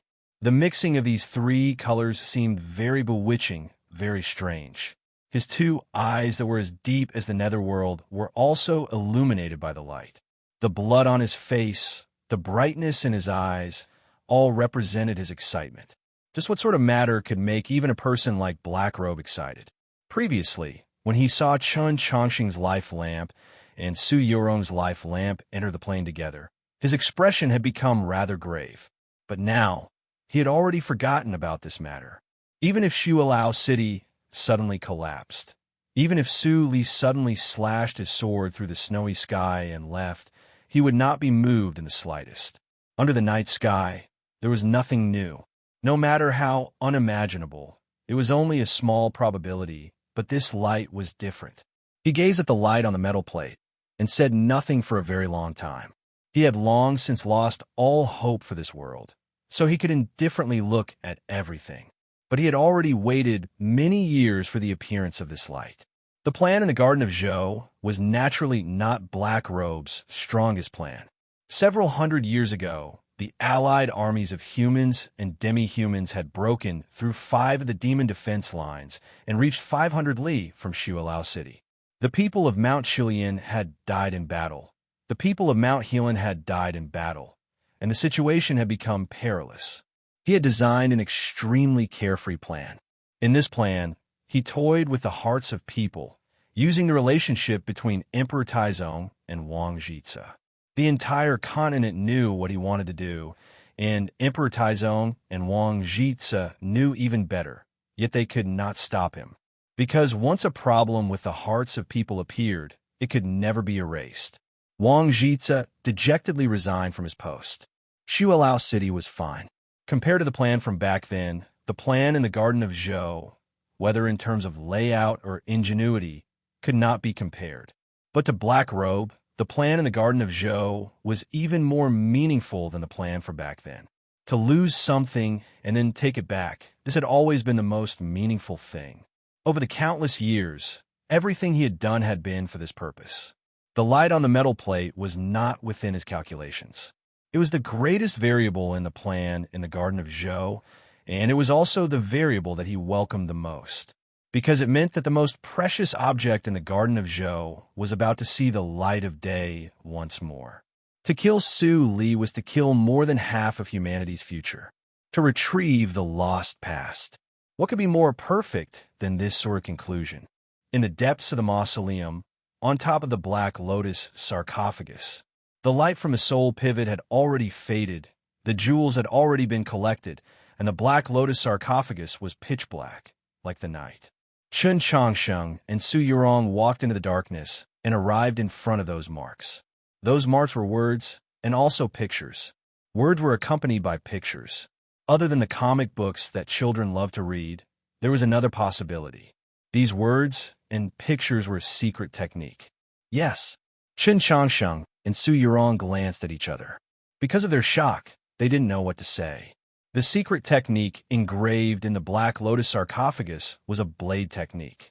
This blade technique was the same as the name of the blade. Two halves from a single blade.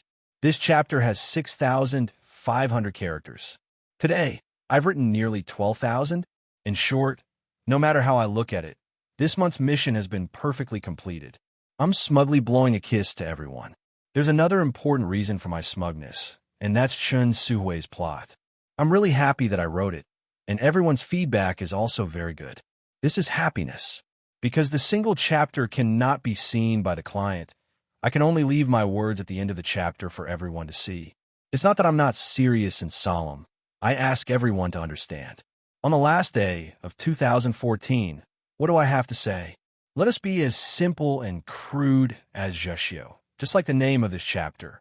First, I wish everyone a happy new year.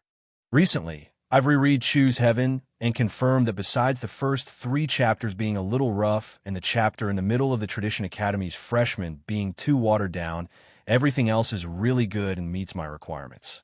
Some chapters are so clean that even I'm surprised. This is the benefit of revising. Today, I wrote this chapter in a hurry. Because I was in a hurry to go home for dinner, I didn't revise it. I asked for everyone's understanding. Second, 10-cent Literature has a Golden Keyboard Award selection at the end of the year. Every day, there will be free tickets. If you feel that Choose Heaven is not bad, please vote for your work. Thank you. I'm very serious. Please vote for it for free. Third, I have a lot of plans for next year. I'll find a day to report to everyone in detail. Fourth, I should have said it first. I forgot in the first few days of January, there will definitely be very few updates, and there might be a break. Because some scumbag authors came to the Northeast, I have to drive 500 li to meet them. Happy New Year, we're the best. Still 6,999. It's a woman, no matter what age. At this time, the twilight was like blood, but the distant sky was as dark as a cloudy day. He raised his head and looked into the distance, sensing and then confirming the direction. After making these preparations, he raised his right hand, turned his palm into a blade, and pressed it against Qi Jian's neck. With a light slap, Qi Jian fainted. The entire world became quiet. In the Garden of Zhou, there was a plain. The sun had not set over the plain, but it was covered by a terrifying shadow. Outside the Garden of Zhou was a snowy plain. The sun had not risen in the snowy plain, and there was also a shadow in the night sky. Compared to the terrifying shadow on the plain, this shadow was much larger. It was not berserk, but it was even colder and more frightening. It faintly exuded an invincible qi. This shadow was the will of the Demon Lord. Under this shadow, the demon general's already extremely powerful battle prowess was raised once more. Those ordinary demon soldiers that had formed an array that stretched for several dozen li also gained an enormous courage. No matter how dazzling that sword glow in the snowy wind was, it was unable to make them feel the slightest fear. There were only two people that were completely unaffected by this shadow. One was Su Li, and the other was the demon military advisor completely shrouded in a black robe. Black Robe sat cross-legged on a snowy hill. In front of his knees was a metal plate. On the plate were mountains, rivers, cold ponds, and wetlands. There was a setting sun, but there were no stars. It was the Garden of Zhou. Above the metal plate hung 4 life lamps. These 4 life lamps had already become weak, especially 2 of the life lamps whose flames were like threads, as if they could be extinguished at any moment. In the snowy wind, 10 odd li away, an extremely magnificent sword glow was currently traversing through the world, but it was unable to leave. Several mountainous figures of demon generals stood in the snowy wind, leading tens of thousands of demon soldiers in pursuit of that sword glow and the human at the head of that sword glow. Su Li was not very old, but he was the martial granduncle of the Mount Li sword sect. His seniority was extremely high, and even higher were his swordsmanship and strength. He was not a saint, but a prodigal son. He traveled the 4 seas, and only occasionally would he appear in the world. He was not ranked among the storms of the 8 directions, because no one knew what his intentions were. But everyone knew that his strength could be ranked at the very front of the human world. He was on the same level as the saints, and he walked with the storms. It was even to the extent that because of his personality, in terms of individual battle prowess, killing power, and the degree of threat he posed to the demons, he was next to Zhou Dufu. In order to kill Su Li, the demons had prepared for a very long time, and had also mentally prepared themselves to sacrifice many experts. In reality, 1 demon general had already died in battle, and 3 demon generals were heavily injured. Even the demon lord did not hesitate to consume the power of the Dark Knight, transforming his will into a shadow that shrouded the sky. But Black Robe seemed very calm. From beginning to end, he sat cross-legged on the snowy hill. Only when Su Li revealed his killing intent would he react. The reason he was so calm was because he believed in himself. He had personally planned this plan to kill using the Garden of Zhou. There were no loopholes, and his calculations were extremely accurate. No matter how strong Su Li was, he was still a man, not a god. He was still not Zhou Dufu. Unless he was in a desperate situation because of the great terror and pressure between life and death, he could make a breakthrough. There was absolutely no way for him to leave alive. But Black Robe did not even give him this chance. What Black Robe had prepared for Su Li was a pot of warm water, a slowly moving stone mill. Of course, logically speaking, he had to constantly pay attention to this killing trap in the snowstorm, because after all, the person he wanted to kill was Su Li. However, just a moment ago, the square plate in front of him suddenly underwent a change. In that lush plain, in that place that could not be calculated or found, that had always been an illusory location, suddenly exploded with an extremely bright light. The light illuminated his face beneath Black Robe, piercing through his pale skin, causing the green color hidden within to grow thicker and thicker, and then 2 smears of blood appeared. The mixing of these 3 colors seemed very bewitching, very strange. His 2 eyes that were as deep as the netherworld were also illuminated by the light. The blood on his face, the brightness in his eyes, all represented his excitement. Just what sort of matter could make even a person like Black Robe excited? Previously, when he saw Chun Chongqing's life lamp and Su Yurong's life lamp enter the plane together, his expression had become rather solemn. But now, he had already forgotten about this matter. Even if Shualao City suddenly collapsed, even if Su Li suddenly slashed his sword through the snowy sky and left, he would not be moved in the slightest. Under the night sky, there was nothing new. No matter how unimaginable, it was only a small probability, but this light was different. He gazed at the light on the metal plate and said nothing for a very long time. He had long since lost all hope for this world, so he could indifferently look at everything. But he had already waited many years for the appearance of this light. The plan in the Garden of Zhou was naturally not Black Robe's strongest plan. Several hundred years ago, the allied armies of humans and demi-humans had broken through 5 of the demon defense lines and reached 500 li from Xiuelao City. The people of Mount Chilian had died in battle. The people of Mount Helan had died in battle, and the situation had become perilous. He had designed an extremely carefree plan. In this plan, he toyed with the hearts of people, using the relationship between Emperor Taizong and Wang Jitze. The entire continent knew what he wanted to do, and Emperor Taizong and Wang Jitze knew even better, yet they could not stop him. Because once a problem with the hearts of people appeared, it could never be erased. Wang Jitze dejectedly resigned from his post. Xiuelao City was fine. Compared to the plan from back then, the plan in the Garden of Zhou, whether in terms of layout or ingenuity, could not be compared. But to Black Robe, the plan in the Garden of Zhou was even more meaningful than the plan from back then. To lose something and then take it back, this had always been the most meaningful thing. Over the countless years, everything he had done had been for this purpose. The light on the metal plate was not within his calculations. It was the greatest variable in the plan in the Garden of Zhou, and it was also the variable that he welcomed the most, because it meant that the most precious object in the Garden of Zhou was about to see the light of day once more.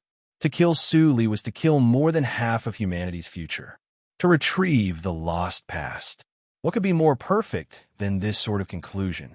In the depths of the mausoleum, on top of the Black Lotus sarcophagus, the light from the soul pivot had already faded, the jewels had already been collected, and the Black Lotus sarcophagus was pitch black, like the night. Chen Changsheng and Su Yurong walked into the darkness and arrived in front of those marks. Those marks were words and also pictures. Words were accompanied by pictures. Other than the comic books that children love to read, there was another possibility. These words and pictures were a secret technique. Yes, Chen Changsheng and Su Yurong glanced at each other. Because of their shock, they didn't know what to say.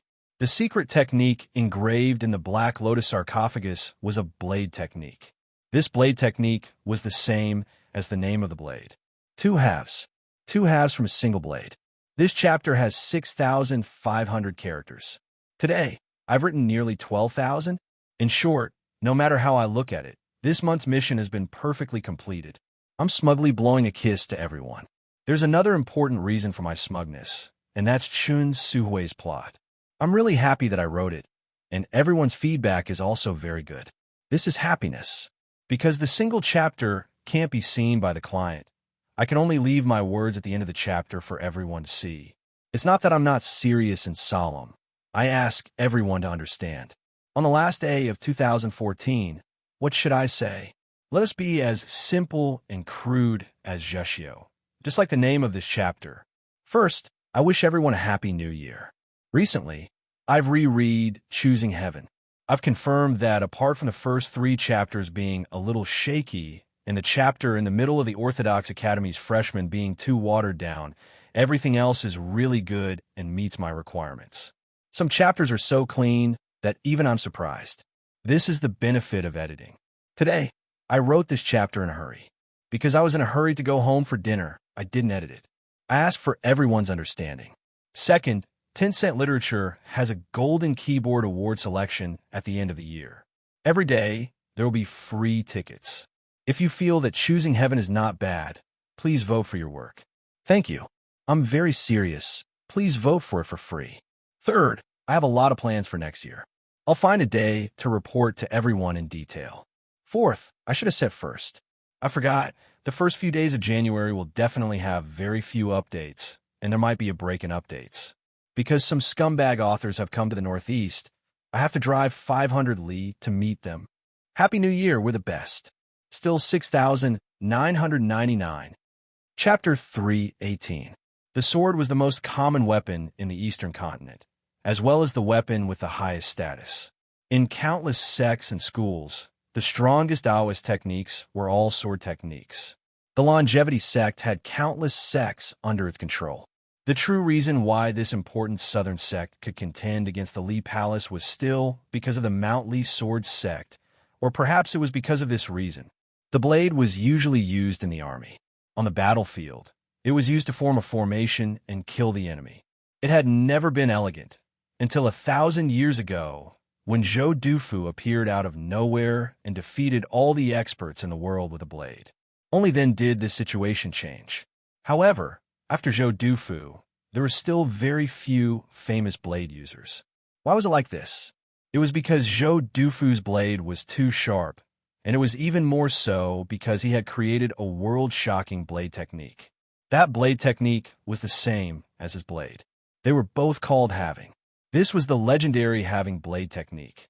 Looking at the words and pictures on the walls of the Black Serpent sarcophagus, Chen Changsheng and Su Yurong were shocked speechless.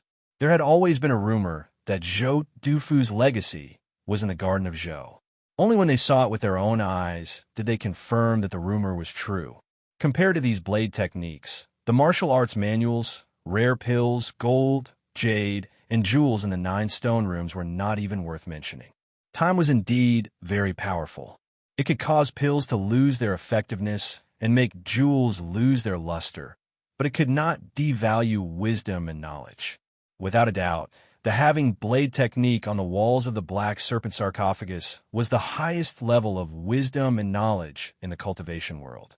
The monster tide was currently approaching the mausoleum. The huge shadow in the sky that represented death was about to envelop their heads. Chen Changsheng and Su Yurong completely forgot about these matters. They began to look at the words and pictures on the walls of the sarcophagus, hoping that they could learn even more in the last moments of their lives. Their gazes fell on the beginning of the words. It was the general outline of the halving blade technique. The words were very simple and easy to understand, but the principles it explained were extremely profound. A simple blade, a sharp edge, and the words presented a picture. The angle from which it was connected to the world was so unexpected. It was truly a great and original essay. The halving blade technique had a total of 108 blade techniques, divided into 3 parts. In the general outline, they were called sections, and each section had 36 blade techniques. The first part was called Rise. It was about how to raise the saber, how to raise the blade, how to raise the wind, and how to raise the momentum. It was the most basic part of this saber technique, and also the part with the most momentum. The second part was called Bear, and it mainly focused on defense. When trained to the extreme, one could bear the changes of heaven and earth. However, these 36 blades were not purely for defense.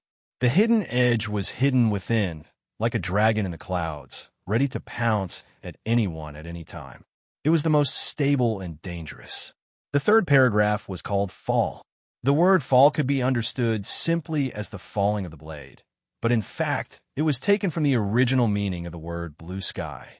Wherever the blade pointed, there would be an image of the vast blue sky, encompassing everything in the world and capable of cutting everything in front of it. Having finished looking at the general outline of the halving blade technique, Chen Changsheng and Su Yurong didn't pause at all, immediately moving onto the next scene and text.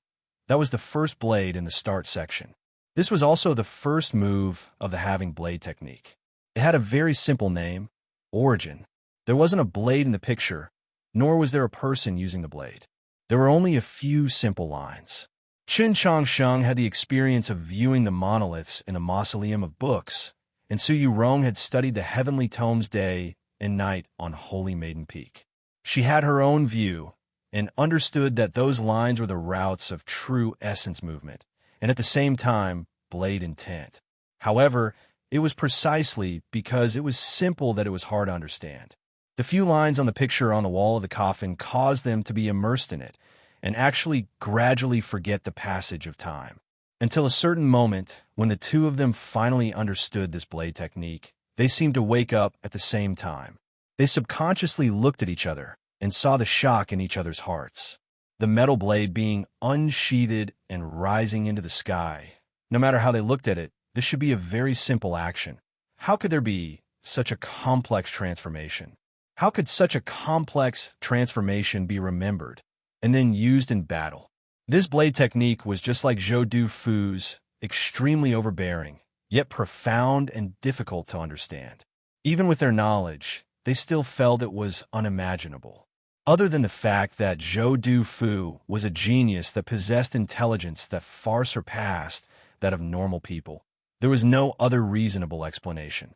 This seemingly simple first blade of the Duan Duan actually caused them to exhaust countless amounts of mental energy before finally grasping it.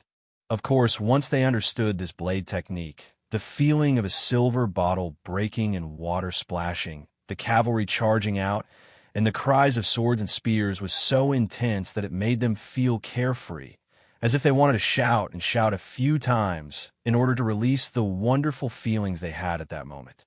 Chun Chang Sheng and Su Yu Rong only silently looked at each other, the shock in their eyes gradually turning into unease. Just the first blade technique had taken them such a long time if they wanted to understand all 108 blade techniques to the point of mastering them. How much time would that take? Their biggest problem right now was that they didn't have time. If it was just that they didn't have enough time, they could actually try to memorize as many blade techniques as they could. But just like what was said before, this having blade technique was a very large and wonderful article. The most strange and special part was that although the 108 blade techniques seemed to be separated, they were in reality a whole. You had to completely understand the entire blade technique in order to understand the meaning of this article. Previously, they seemed to have grasped the first blade, but that kind of grasp was far from enough, or perhaps it could be said that they didn't really grasp it. First, memorize. Chun Changsheng looked at her and said, try to memorize all these words and pictures as much as possible. Even if they didn't seek to understand it, just wanting to completely memorize this blade technique in their sea of consciousness was still an extremely difficult task. Su Yu Rong mentally calculated the time of the arrival of the monster tide and how long she would need to memorize this blade technique. After confirming that it wasn't enough, she said, let's memorize separately. Okay. Chun Chang Sheng looked at her slightly pale face, paused for a moment, and said, I'll look from the back to the front. You look from the back. If this blade technique was said to be an article, looking from the front to the back was a sequence of reading. It was naturally easier, even more so than memorizing it backwards. Su Yu Rong knew that he intentionally did this because she hadn't recovered from her heavy injuries, so she didn't refuse. She walked to the picture and description of the second blade technique and began to record it in her sea of consciousness. Chun Chang Sheng glanced at her, confirming that she could now stand for a while, then walked to the left side of the black bone sarcophagus in front of the last picture. This was the last blade of the falling section. It had a particularly domineering name, World Burning. His gaze fell upon the lines of the picture. At the same time, those words of explanation entered his eyes. In an instant, the picture and words disappeared, and in front of his eyes appeared a dark sky. Falling stars were everywhere, dragging long, fiery tails, as if the world was about to be destroyed. In the next moment, he found that the paths of those falling stars were actually somewhat familiar. He remembered, those paths were the starting momentum of the first blade of the having blade technique, named Memory of Fate. So the final and the beginning were indeed connected. He finally confirmed the contents of the general outline. This blade technique, indeed, needed to be completely mastered in order to be mastered. This blade technique was an inseparable whole. In other words, the 108 blades in the having blade technique were, in reality, one blade. It should be so. One blade could only split it in half. Today is only this chapter. There will be very few updates in the next few days. If I don't have time to write, I will ask everyone for leave in advance. I wish everyone a safe and joyful 2015. May all your wishes come true. Chapter 319. The black Berserk sarcophagus was very large, like a small mountain. Chun Chang Sheng and Su Yu Rong stood in the sarcophagus, as if they were standing in a mountain, unaware of the passage of time. Su Yu Rong looked at the pictures in the normal order, one picture after another, her footsteps moving slowly from left to right. Chun Chang Sheng's order was the opposite, slowly moving from right to left. Memorizing was much easier than comprehending and mastering, but it was not easy to memorize such a mysterious and indescribable saber technique. After an unknown amount of time, Chun Chang Sheng's left arm touched her shoulder. Only then did the two of them wake up and discover that they had already met. If it was Tang 36, he would probably say, "What a coincidence to meet you here." But Chen Changsheng wouldn't say that, and Su Yurong didn't say anything either. The two looked at each other and smiled, then continued to look at the last two pictures. This was the 69th image that Chen Changsheng had seen, which meant that he had already memorized 69 moves of the halving blade style. Su Yurong, due to her injuries, was slightly weaker, so she had seen less than him and had memorized 37 moves. After a while, the two of them finished looking at the last two paintings and woke up at the same time. They looked at each other and smiled. However, in the next moment, the smiles on their faces vanished and were replaced by shock and bewilderment. The patterns and words on the walls of the obsidian sarcophagus were disappearing. Obsidian was the hardest stone material in the world. Those lines and diagrams should have been personally engraved by Zhou **** with that legendary divine blade. They were deeply embedded into the stone, and even after hundreds of years, they did not fade, nor could they have been eroded by the wind. However, at this time, the edges of those lines seemed to have softened a lot. A gentle breeze blew through the mausoleum, and the obsidian at the edge of the lines was blown into gravel, rustling to the ground. In an instant, before Chen Changsheng and Su Yurong could react, all the words and pictures on the walls of the black berserk stone coffin had been completely erased, becoming 109 slightly rough depressions. What was going on? This miraculous scene caused the two of them to be shocked speechless. Could it be that the halving saber art would automatically disappear after being memorized? How did Zhou Dufu achieve such a miraculous method? The halving blade mantra had already become the black gravel at the bottom of the coffin, no longer existing. The black nightmare sarcophagus had truly become empty, so they naturally would not linger any longer. Chen Changsheng carried her away from the black berserk sarcophagus and returned to the stone floor of the mausoleum hall. Thinking back to what had happened earlier, his emotions still couldn't calm down. "Fortunately, I've remembered it," Su Yurong said. "After we get out, we'll copy down those saber techniques. It'll be complete." Chen Changsheng, who grew up in the old temple of Xining village, was a 15-year-old youngster. It was inevitable that he would be slow in understanding the matters between men and women, but at this moment, for some reason, he was able to accurately grasp her meaning. This earth-shattering halving saber art now belonged to them. Furthermore, it did not belong to them individually. Just like the saber art, it belonged to them as a whole. If they could not trust each other enough and be honest with each other, then this set of saber techniques would be meaningless. "Yes, let's practice together," Chen Changsheng said. "If we can't leave the Garden of Zhou, then what?" Su Yurong looked at his clear and bright eyes and felt a faint sadness. She said, "Don't tell me that this set of saber techniques will leave this world with us?" Chen Changsheng said, "Don't feel pressured. If Zhou Dufu really is still alive, then the halving saber art will naturally not be lost." Su Yurong was silent for a while, then said, "I have a different thought now. If Zhou Dufu did not die, then why did he leave behind these saber techniques in his own mausoleum?" Chen Changsheng thought about it and guessed, it's possible that he wanted to do something that he was not confident in. Leaving behind these saber techniques was also because he did not want the most extraordinary creation of his life to be buried into oblivion. Su Yurong looked into his eyes and said, "In short, you have to strive to survive as much as possible." Chen Changsheng returned her gaze and thought to himself, if fate existed, then the conditions that fate had given him were extremely clear. No matter if it was the halving saber art or to remember these beautiful memories, they both had to live together. Only then would there be meaning. "May the sacred light be with you." She sincerely wished him well. Chen Changsheng leaned forward and somewhat clumsily hugged her. He said, "Be with us." The ground shook once again. This time, it was not because of the opening of the black nightmare sarcophagus, nor was it because of his dagger, but because the monster tide had finally arrived. Chen Changsheng remembered that not long ago, she had said that she did not want to die in another person's grave, so he very naturally supported her and walked out of the mausoleum. As they passed through the long passageway, He did not forget to take away all the night pearls embedded in the walls. Seeing this scene, Su Yurong felt that it was interesting and also felt even more admiration. To be able to be so indifferent before death was not something that anyone could do. Moreover, it was very obvious that he truly did not fear death.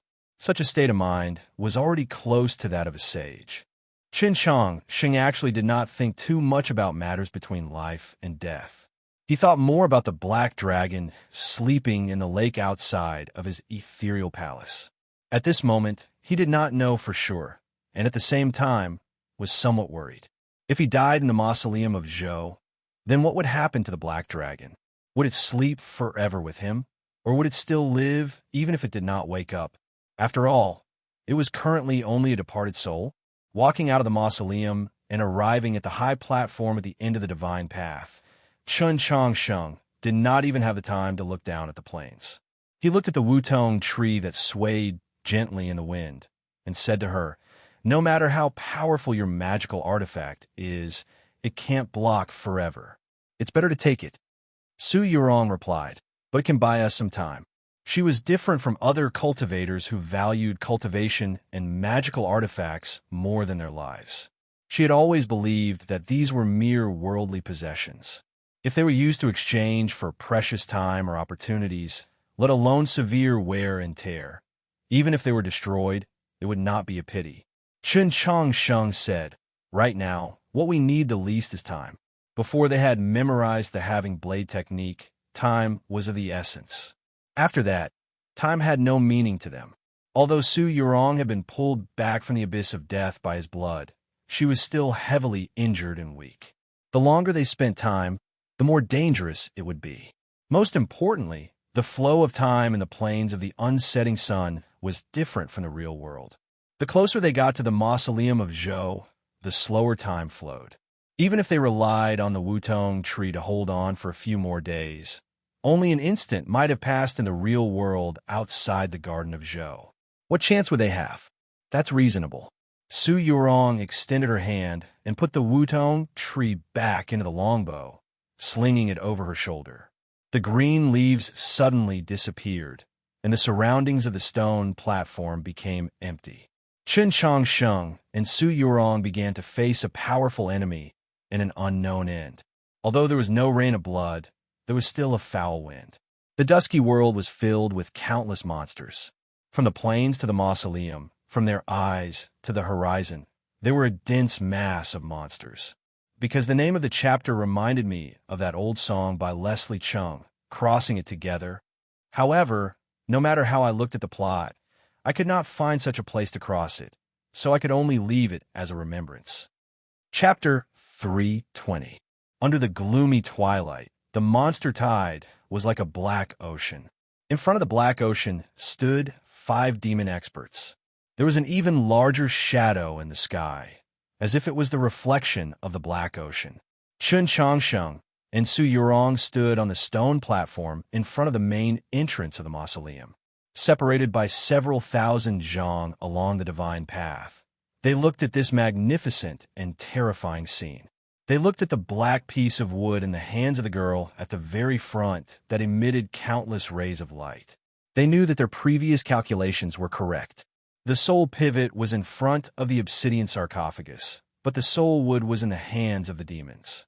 Su Yurong said with some regret, "I have cultivated the Tao since I was young, but I believe that the Tao cannot be followed. The so-called calculations are only to talk about human affairs. From the looks of it now, you and I can only leave it to fate." Sheng looked at the black ocean in front of the mausoleum and the shadow in the sky. He said, "I believe in fate, but I don't believe that fate can decide everything."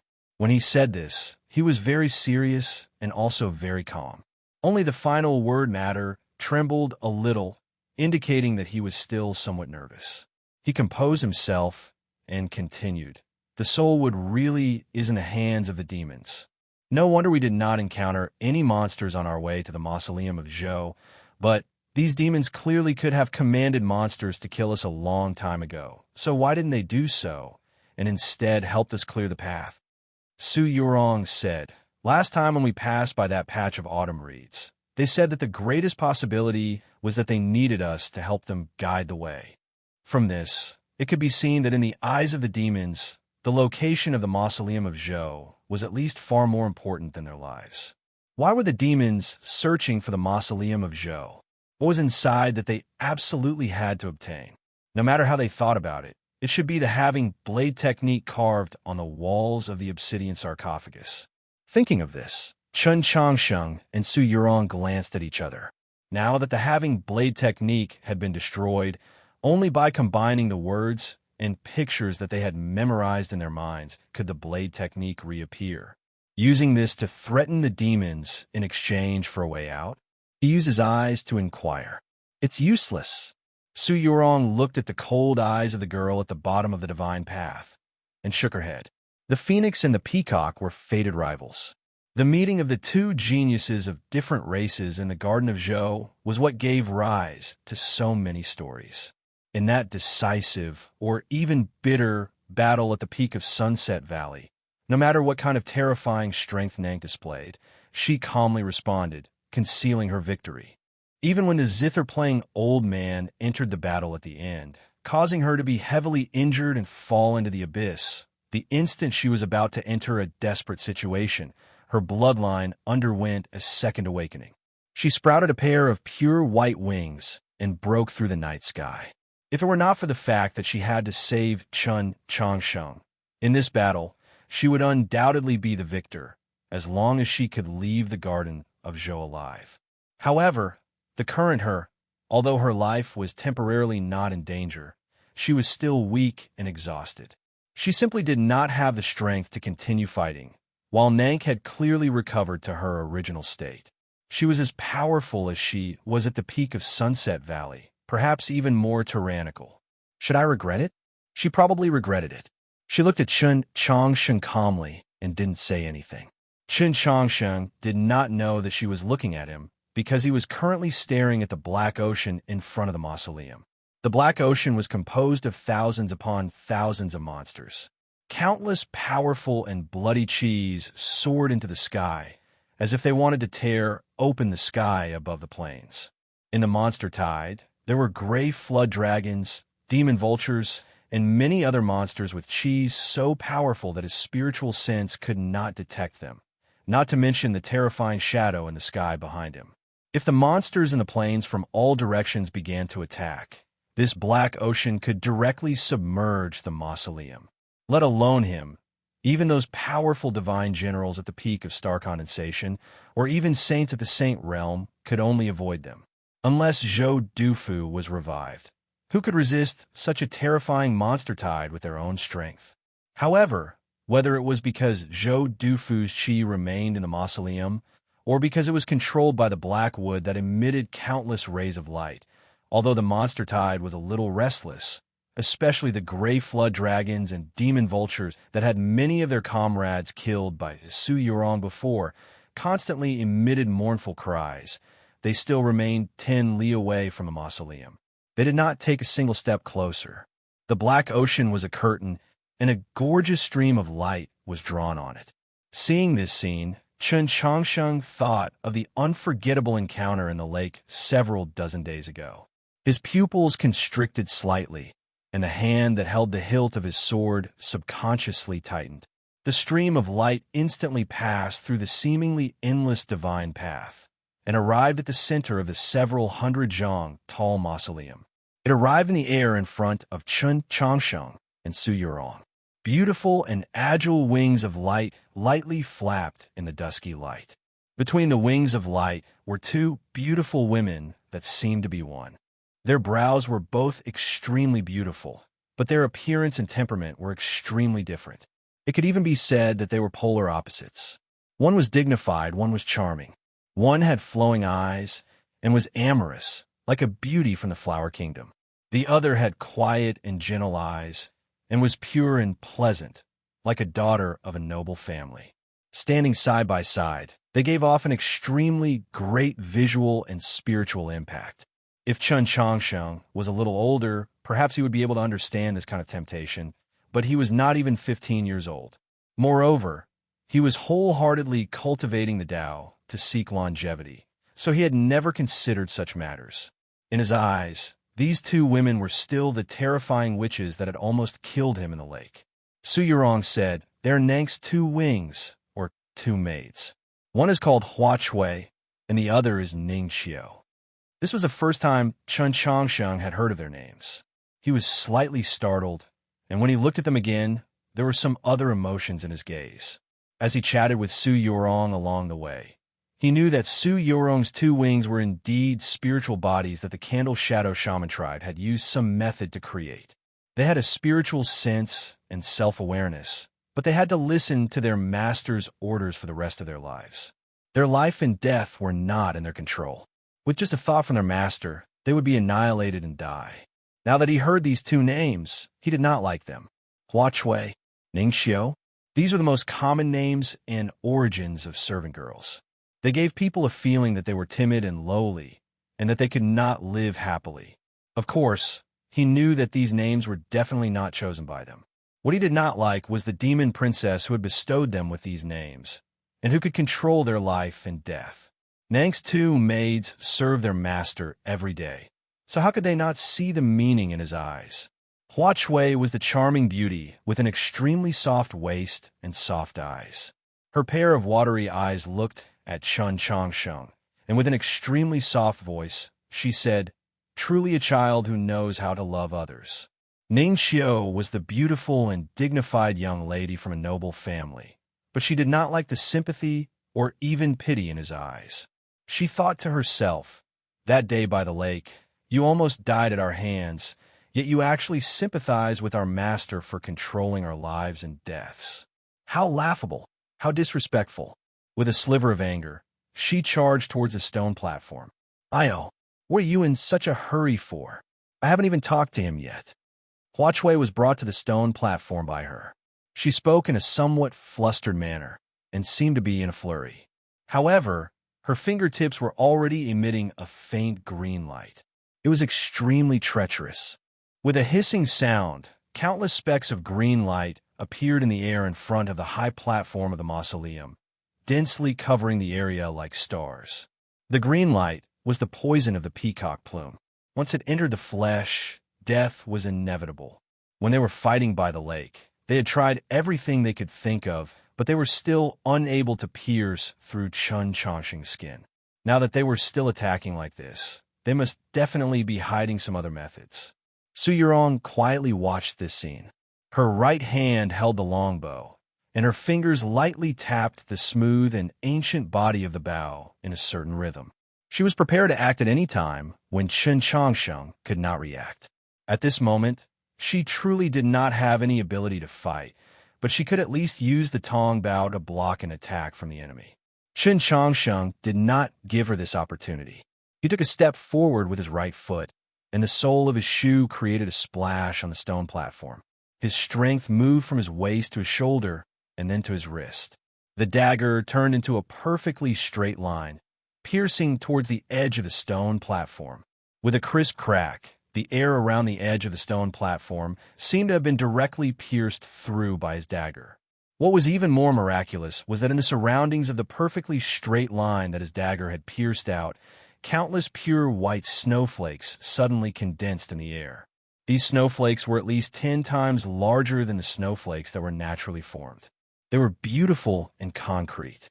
The snowflakes drifted down and just happened to envelop the pair of light wings.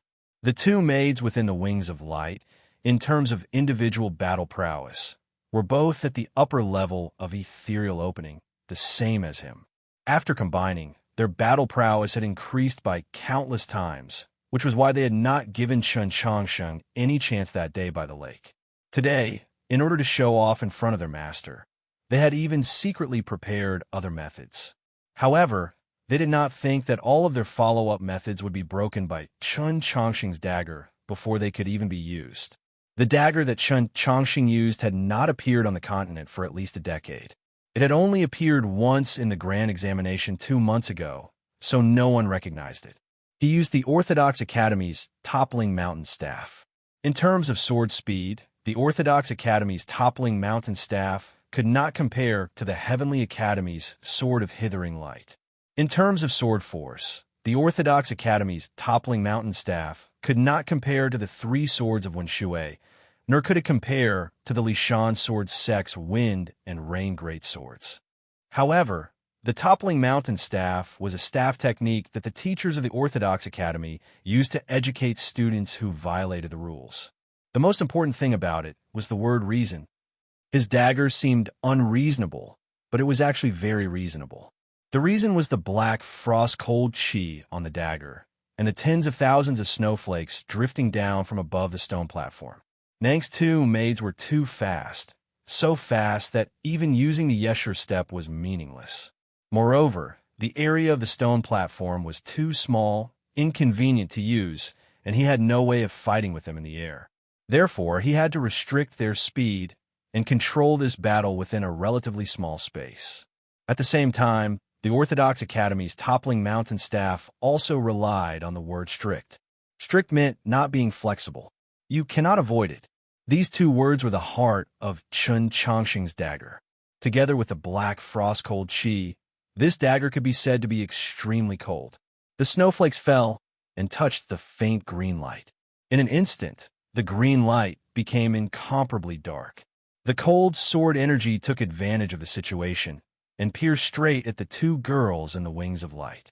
In the air in front of the mausoleum's stone platform, a strange cry filled with anger and unwillingness suddenly rang out. The wings of light moved quickly, and the snowflakes were fanned away. In an instant, they retreated several dozen zhang away. Hua Chui and Ning Qiu's faces were pale. A stream of fresh blood slowly flowed down from between their bodies. Looking at Chun Changsheng, who was standing at the edge of the stone platform with his sword in hand, their eyes were filled with shock and disbelief. Yesterday, I drove 1,000 kilometers home. Although I'm tired, I'm actually very satisfied. There will be a second chapter today, but I really can't guarantee that I can write it before 7 o'clock. When I write it, I'll update it. Chapter 321. That day by the lake, Nang's two attendants had combined, and Chun Changxing no longer had a chance. He was not their match at all, and was about to be shaken to death. He had relied on the silver chests and roasted lamb to find a sliver of life, and then used the yellow paper umbrella to escape. But now, in terms of time in the plains of the unsetting sun, only a few dozen days had passed since that bloody and treacherous battle, yet he was able to force back the combined attack of the two attendants with a single strike, and even wound them. How could a cultivator improve so much in such a short amount of time? Just what had happened to his body? From this strike, it was clear that Chun Changxing's cultivation level had not changed at all. It was still at the upper level of ethereal opening. At the same time, his true essence was still much less than cultivators of the same level. This sword technique was indeed exquisite, but the greatest difference was that his true essence had somehow become abnormally cold. He had actually used the sword energy to condense a large snowflake. But this was not the most important change. The most important change was the change in his sword intent. His sword intent was incomparably condensed and had already become tangible. It must be known that the intent followed the heart. How could his heart of the sword be so smooth and bright in a few dozen days? The shock only lasted for a moment. There was no time to think more deeply in the battle. With the sound of the wings of light flapping, the two attendants turned into a streak of light and once again attacked the stone platform. At the edge of the stone platform, a bright sword glow illuminated the surrounding space. The sword glow appeared so suddenly. It was a blazing white like lightning. Swish! The sound of the sword cutting through the air rose. The streak of light stopped and then quickly retreated. It turned into countless specks of light in the air, several dozen zhang away, and then disappeared. It was still the toppling mountain staff of the Orthodox Academy. The sword energy was still cold, the sword intent was still condensed, and the heart of the sword was still so smooth and bright, so clean that it was hard to imagine. Chun Changsheng held his sword in front of him. There was no expression of joy on his face, nor was he pleased with the sudden disappearance of the wings of light. On the contrary, he became even more vigilant. This was because he was very clear that although his sword intent had improved greatly, and the first sword strike could unexpectedly injure the two maids, the second sword strike shouldn't have such a perfect effect. The lightning-like sword light only injured the left shoulder of the girl called Ning Xiao and didn't heavily injure her. Naturally, it was impossible for it to scatter her light wings. The reason why the wings of light had dissipated into countless specks of light was because someone had confirmed that the two maids were no match for him and did not want them to waste any more time. His gaze followed the drifting specks of light and landed at the end of the several thousand zhang divine path, on the ground in front of the mausoleum. Then, he saw the little girl around 10 years of age. The specks of light landed on her body and disappeared. Her expression did not change because she had been expressionless from beginning to end. Nang gazed at the end of the several thousand zhang divine path, at the young man and woman on the stone platform. She did not say anything. According to her calculations and deductions, Su Yurong had been fleeing the entire time. After killing those monsters earlier on, the blood of the true phoenix should have already been used up. Right now, there should only be the poisonous blood that she had planted in her body. Logically speaking, even if she could last until this mausoleum, she should already be dead. So why was she still alive? However, this did not matter. It was very obvious that she was already extremely weak and had no more strength to fight. Although this fateful confrontation could not be said to be her victory, the god of death was the fairest judge. She would die, and she would live. That was enough. The problem was that youth called Chun Changsheng, her teacher Blackrobe, did not tell her the entire plan of the Garden of Zhou, so she naturally did not know. Because of the yellow paper umbrella and some other reasons, Blackrobe did not have the time to tell her the final decision. She had always thought that Chun Changsheng was the same as Qi Jian and Zhe, a target that she had to kill. However, from the looks of it now, he was not as easy to kill as she had imagined. She was not unfamiliar with the name Chun Changsheng. It was not because he had obtained first place upon the first banner in the grand examination, nor was it because he had comprehended all the monoliths of the front mausoleum in one night, nor was it because he was the youngest principal of the Orthodox Academy in history. It was because he was Su Yurong's fiancé. She had never thought that this human youth would actually be able to heal her injuries while fleeing through the grasslands. Moreover, although his cultivation level had not increased, compared to the performance that the two maids had once described in detail in that battle several dozen days ago, his sword intent and battle prowess had clearly made a qualitative leap. What had happened in the grasslands? Or could it be that this change had only occurred after they had entered the mausoleum? As soon as she thought of this, her mood became even worse. Of course, no matter how miraculous Chun Changsheng and Su Yurong's encounters were, she only needed to order the monster tide to attack through the soul wood, and she could still easily kill them. However, she did not do this, because the monster tide still maintained some sort of natural reverence towards the mausoleum. If she wanted to forcefully order them to attack, it would take up too much of her energy. More importantly, she did not want this great and holy mausoleum to be turned into a mess by these extremely stupid monsters that were covered in mud and smelly. If it was possible, she did not want any life form other than herself to approach the mausoleum, much less step into it. If there was really no other way, she could only reluctantly accept Su Yurong and the current Chun Changsheng standing on the high platform in front of the mausoleum. This was because, in her eyes, although they were enemies, they had sufficiently strong bloodlines and innate talents, so they could not be considered as staining the mausoleum. Yes, in her eyes, this was a great and holy mausoleum. This was because the human buried in the mausoleum was the person she worshipped the most in her life, even surpassing her teacher, let alone her royal father. She had never revealed such thoughts, and had even purposefully expressed some contrary opinions in Xiulao City. This was because even if the demon race believed in respect for the strong, and there were many demons who secretly worshipped, or even worshipped the human in the mausoleum, she was still a noble demon princess. So how could she worship a human? However, she had never lied to her inner heart. She worshipped the human male buried in the mausoleum to no end. In Xiulao City, in the demon domain, her father was as strong as the night sky. Only that man had once torn off a corner of the night sky, looking at the past and the future, looking at the distant continents and oceans. As long as it was under the starry sky, that man would always be the strongest individual. In her eyes, this kind of expert was worthy of the reverence of all life forms, not to mention the countless secret connections between her sect and that man. This connection had long since become the greatest glory in the depths of her heart. Today, she had finally arrived in front of the mausoleum. Compared to this matter itself, the dignity of the demon princess and her royal father's cold attitude towards her were all not important at all. With this kind of mood, Nank walked along the divine path towards a mausoleum. With her cultivation level, she only needed a moment to cross the divine path, but in order to express her respect to the person in the mausoleum, she did not do so. Her footsteps were very gentle, but her attitude was extremely cautious.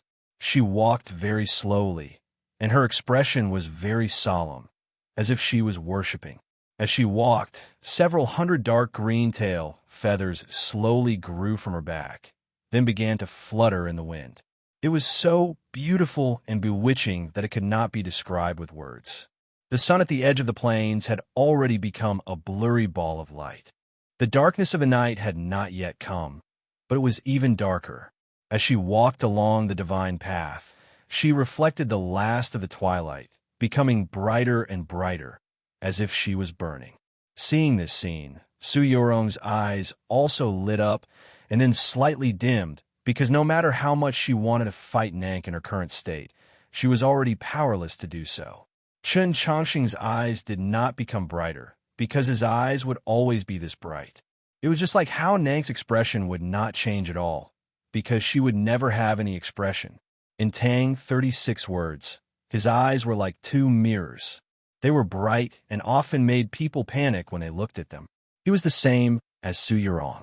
He could also clearly sense that through her cautious walk on the divine path, as if she was worshipping, Nank had already adjusted her state of cultivation to an almost perfect state, displaying an unimaginable strength. However, different from Su Yurong, he did not have any desire to fight. He did not want to fight with Nank in her current state at all. This was the greatest difference between him and peerless geniuses like Su Yurong and Nank. He would never fight for the sake of fighting. He would never win for the sake of winning. When he did these things, it was usually only for one reason: to live. To live. He believed that this was the most sacred reason, or meaning. So he did not need to adjust, did not need to think quietly, did not need to worship, and even more did not need to bathe, burn incense, or fast for 3 days. When he had no choice but to start fighting, then he would definitely have already made his preparations. However, his state today did not seem too perfect. This was extremely likely to be the last battle of his life. He did not have any confidence, but this was not a problem, because he had already won far too many battles that had no reason to win. The problem was when he should be focusing on this battle, he was somewhat distracted. He always felt that there were some things that he had not finished. At this moment, Nank had already walked to the last section of the divine path. She was still over 100 zhang away from him. In the end, he still could not hold back and turned to look at Su Yurong. "What's wrong?" Su Yurong asked. Chen Changsheng looked at her face. He wanted to extend his hand and touch it, but he did not dare. Su Yurong raised her heavily injured and powerless hand and lightly patted his shoulder, as if she wanted to brush off the snowflakes on his clothes. Those snowflakes had already melted long ago. Chen Changsheng was satisfied. Looking into her eyes, he said very seriously, "If we can leave the Garden of Zhou alive, I will definitely come find you." Su Yurong looked into his eyes and forcefully suppressed her embarrassment. Pretending to be calm, she said, "There's no need. I will come find you." "Okay." Chen Changsheng had never answered so quickly before. If Nank at this moment gave up her attitude of worship and suddenly attacked, perhaps he and she would already be dead. Fortunately, Nank did not do that. After finishing this matter, there was finally nothing else that could distract him. Chen Changsheng looked at the little girl slowly walking over on the divine path. He was calm and focused. Just like countless people had once said, cultivation was never a fair matter. Although he had read the Taoist canon since he was a child, and his physique was also different from normal people, having already cultivated to the upper level of ethereal opening at the age of 15, the difference in bloodline talent was not so easy to make up for. Not to mention the fact that the mausoleum was surrounded by the monster tide that had turned into a black sea. This was a battle where there was no chance of survival. However, he was still so calm, displaying a steadiness and calmness that far exceeded his age. If one only looked at his back, the current him actually had the demeanor of a great master of the path of the sword.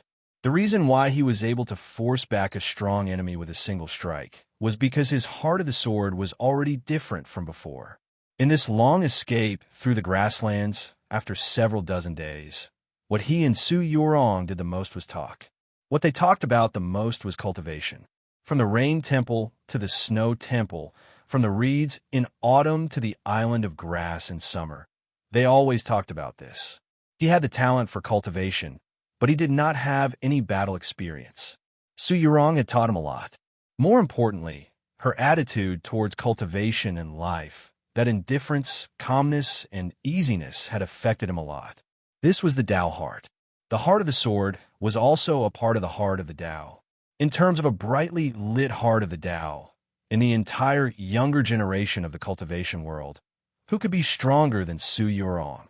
When the two swords crossed, the edge became sharper, and the heart of the sword was the same.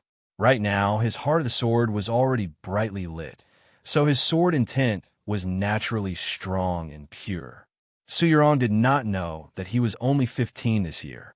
However, as she looked at his back, her somewhat dim eyes once again lit up, as if the withered mountains had finally welcomed a new rain.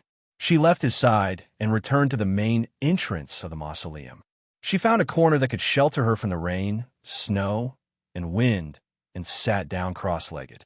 She wrapped the warm sackcloth around her body. His attitude towards life had also affected her a lot.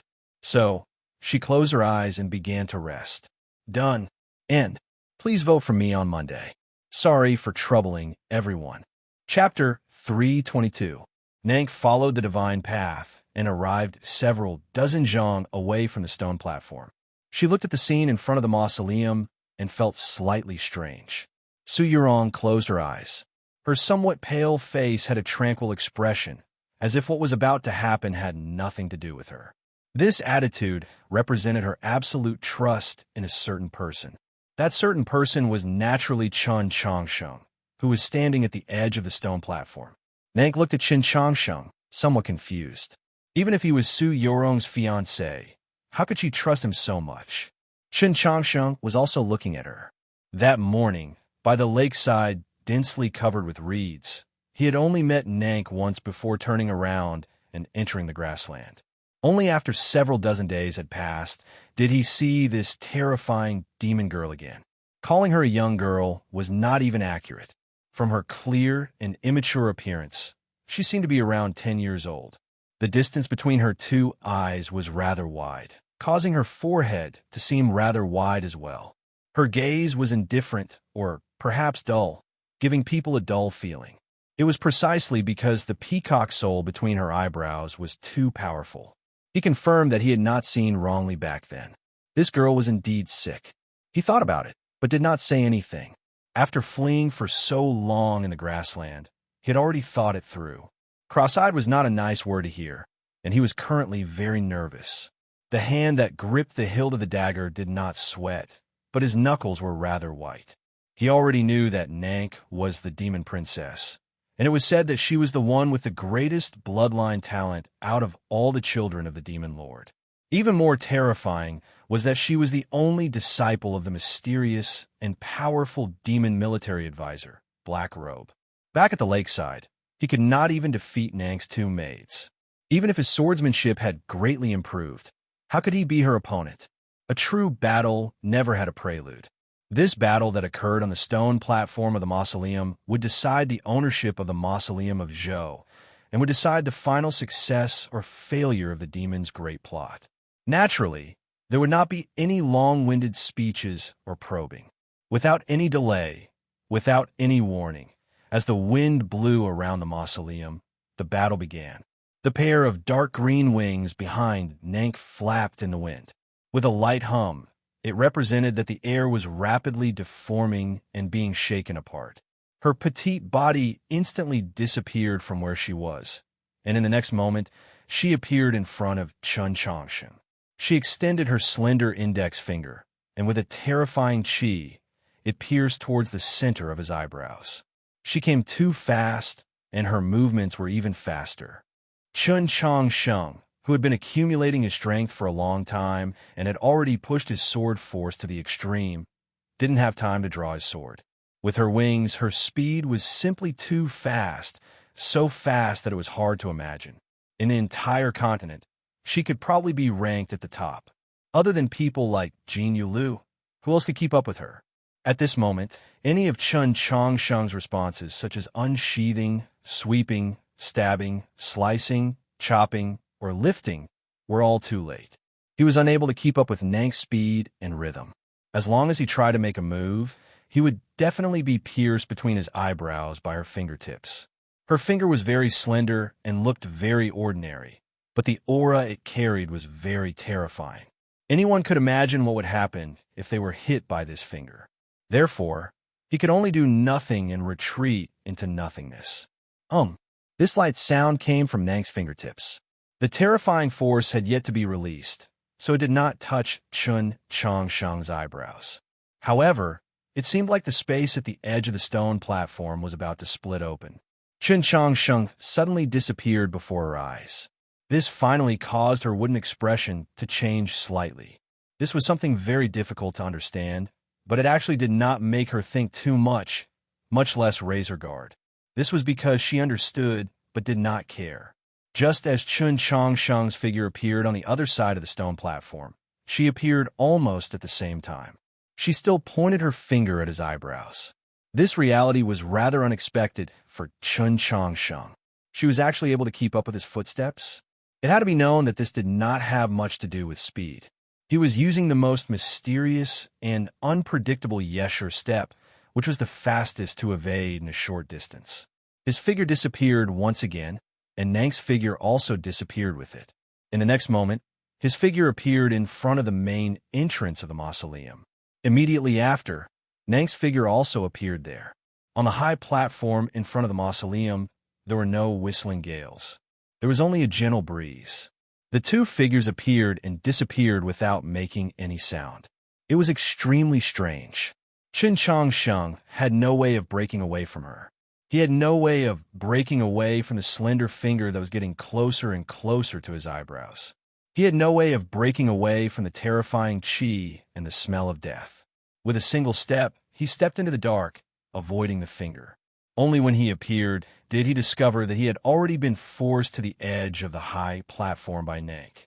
In the grand examination, by the lake, the Yesher step that had allowed him to turn defeat into victory countless times was clearly of no use to Nank. However, at least it had bought him some time. In the soundless and strange movement of the figure, he had walked a very short distance. In the end, he had still walked some distance, giving him the opportunity to strike with his sword. Separated by the slender finger, his gaze fell on her eyebrows. His expression was extremely focused. Fuck! An extremely bright sword glow appeared at the edge of the high platform, as if it wanted to illuminate the gloomy sky. It was the toppling mountain staff of the Orthodox Academy. This was the staff style that he was most familiar with, and also the sword style that he liked the most, so it was the fastest. However, it was still not as fast as Nank. Or perhaps it could be said that Nank was too strong to the point that she could very casually break his sword. Striking with the sword required at least a movement of the wrist. Bending of the finger only required a movement of the finger. Nank's finger that was piercing towards his eyebrows slightly bent, and the tip of the finger accurately struck the blade of his sword. With a clear clang, it was as if a newly cast bell had been struck by a black stone in a swallow's beak. Chun Changsheng's dagger swung up, a power that could be described as boundless and difficult for him to bear traveled along the blade to his shoulder. If it was a normal sword, Nank's finger would have shattered it. If it was a normal human cultivator at the upper level of ethereal opening, Nang's finger would have crippled his shoulder. Fortunately, this dagger was not a normal sword. Chen Changsheng's body that had been bathed in dragon blood was even more perfect than a perfect purification. When Nang's finger continued to move towards the space between his eyebrows, the dagger in his hand swung back like a reed. It was still the toppling mountain staff of the Orthodox Academy, but this time it was not a thrust but a smash. The dagger in his hand smashed towards Nang's wrist. He did not attack Nang's eyebrows, because he had already confirmed that the foundation of speed was still strength. His speed could not surpass Nang's. He could only choose the method that had the shortest distance. This movement was very small, requiring a flip of the wrist. It seemed very casual. At this moment, the dagger was no longer a dagger, but a teaching staff, or perhaps a true teaching staff. What he used was also no longer a sword style, but the true toppling mountain staff. He wanted to strike Nang's wrist, just like a teacher punishing a naughty student. It was a clap. He struck. When writing a fight, I have to simulate it in my head to make sure I can fight it. Now I realize that this is very tiring. I shake my head. The next chapter will be written very late. Chapter 3:23. With a clap, the dagger in Chen Changxing's hand accurately struck Nang's wrist. If Nang's previous finger had not been too wondrous, causing the dagger's edge to flutter like willow catkins, he would have had to go with the flow if he wanted to strike in the shortest amount of time. He could have even forcefully twisted his wrist and used the edge of the dagger to strike a wrist. Even if he could not, his seemingly tiny falling dagger still contained an enormous amount of power. Even a mature demon general could not ignore it. Nang's expression did not change, as if she did not feel anything. Although the finger that was as sharp as a feather had deviated from its original direction, it still forcefully continued forward, accurately piercing his abdomen. The high platform in front of the mausoleum exploded with a spring thunder. Chen Changxing's body turned into a stream of light and flew backwards. With a dull thud, he heavily fell onto the stone door of the mausoleum. Dust flew out from the crack in the door and the crack between the stone door and the ground. It spread out on the stone platform, causing the scene to become somewhat blurry. With the sound of clothes rubbing against the rough stone surface, Chen Changsheng slid down from the stone door to the ground. His two knees were slightly bent, and his face was pale. The blood that was about to gush out from his throat was forcefully swallowed back into his stomach, but the pain from the violent shock to his sea of consciousness could not be eliminated. What was even more terrifying was that the spirit mountain in his ethereal palace rustled and fell countless pieces of stone. Nang's seemingly casual attack had actually almost caused him to be heavily injured. His bent knees gradually straightened, and the surging blood and true essence gradually calmed down. He stood up and stared into Nang's eyes, waiting for the arrival of the next attack. Nang did not immediately launch the second attack. Instead, she looked at his left hand. Chen Changxing's right hand held the dagger, and his left hand held the yellow paper umbrella. After walking out of the mausoleum, he had always held the umbrella in his hand. Previously, Nang's finger had not been able to directly pierce his abdomen, but had instead pierced the surface of the umbrella. Just like many young girls, Nang's eyebrows were very thin and also somewhat faint. At this moment, when she saw the yellow paper umbrella in his hand, she raised her eyebrows, clearly rather surprised. She had heard the detailed report of the battle with Chen Changsheng from the two maids, Hua Chui and Ning Qiu. She knew that this human youth had an old umbrella, and that umbrella was rather strange. However, it was only at that moment when the terrifying killing intent and power condensed between her fingers was completely blocked by the umbrella that she understood what was strange. But what really surprised her was that Chen Changsheng wasn't knocked down, he actually stood up. Even with the old umbrella that had unimaginable defensive capabilities as a barrier, the majority of her powers still fell onto Chen Changsheng's body. He wasn't Su Yurong, nor was he the Yao princess named Luo Luo. Without a strong enough bloodline talent, even if he had a perfect purification, he shouldn't have been able to withstand it. How could he still stand up? She didn't think too much about it, because some accidental accidents couldn't change the general situation.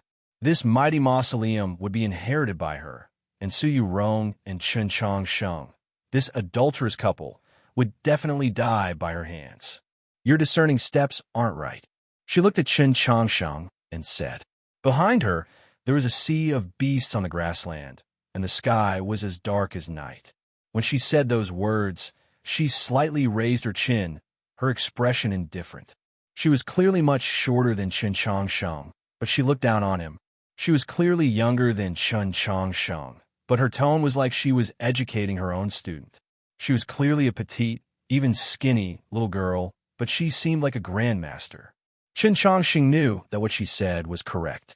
His discerning steps originated from the inspiration of the member of the Yesher clan that had assassinated Luo Luo, as well as his discovery in the Taoist canons. It was only a simplified version. To be more accurate, this version of the discerning steps was an imitation that a great sage of the orthodoxy had attempted countless years ago. Nank was not a member of the Yesher clan, but she was a member of the purest imperial family of the demon race. Her bloodline talent allowed her to grasp the discerning steps, and it was the perfect version. He had just used the discerning steps to fight against her, and it had to be said that it was a very stupid thing to do. The reason why Nank said those words was because Chen Changsheng's toppling mountain staff of the Orthodox Academy had a very clear sense of admonishment. This made her very unhappy, and she wanted him to understand who had the right to admonish him.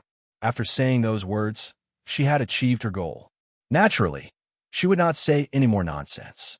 Her figure suddenly disappeared from the edge of the stone platform, and in the next moment, she once again appeared in front of Chen Changsheng.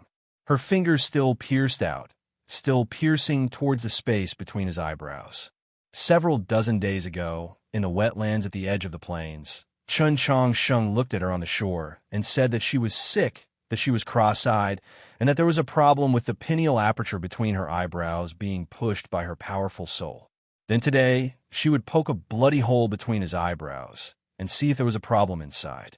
At the same time, she wanted to see which was uglier, the three-eyed or the cross-eyed. She was a demon princess with an astonishing bloodline talent.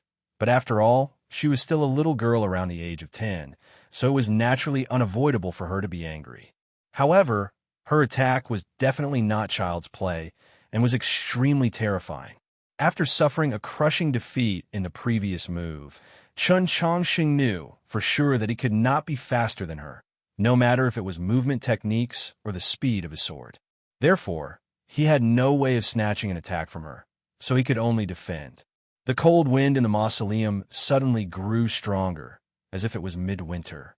Countless sword glows lit up around his body, and then disappeared, like the first ray of sunlight illuminating the snowflakes in front of a village in the morning. The cold of black frost borrowed the sword energy to appear, and in front of the main entrance of the mausoleum, it transformed into several hundred ice mirrors. The shape and texture of the ice mirrors were incomparably harmonious, and every single mirror was his sword intent. With a crisp crack, the ice mirrors turned into countless pieces of frost and flew out. They formed a snowball in the gloomy air and then shattered.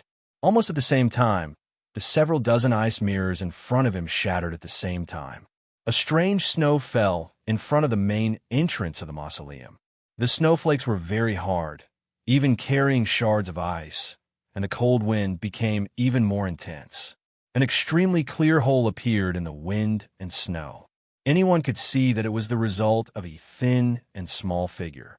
The cold wind brushed against Chen Changsheng's face, causing his thin and long eyelashes to incessantly tremble, unable to stop.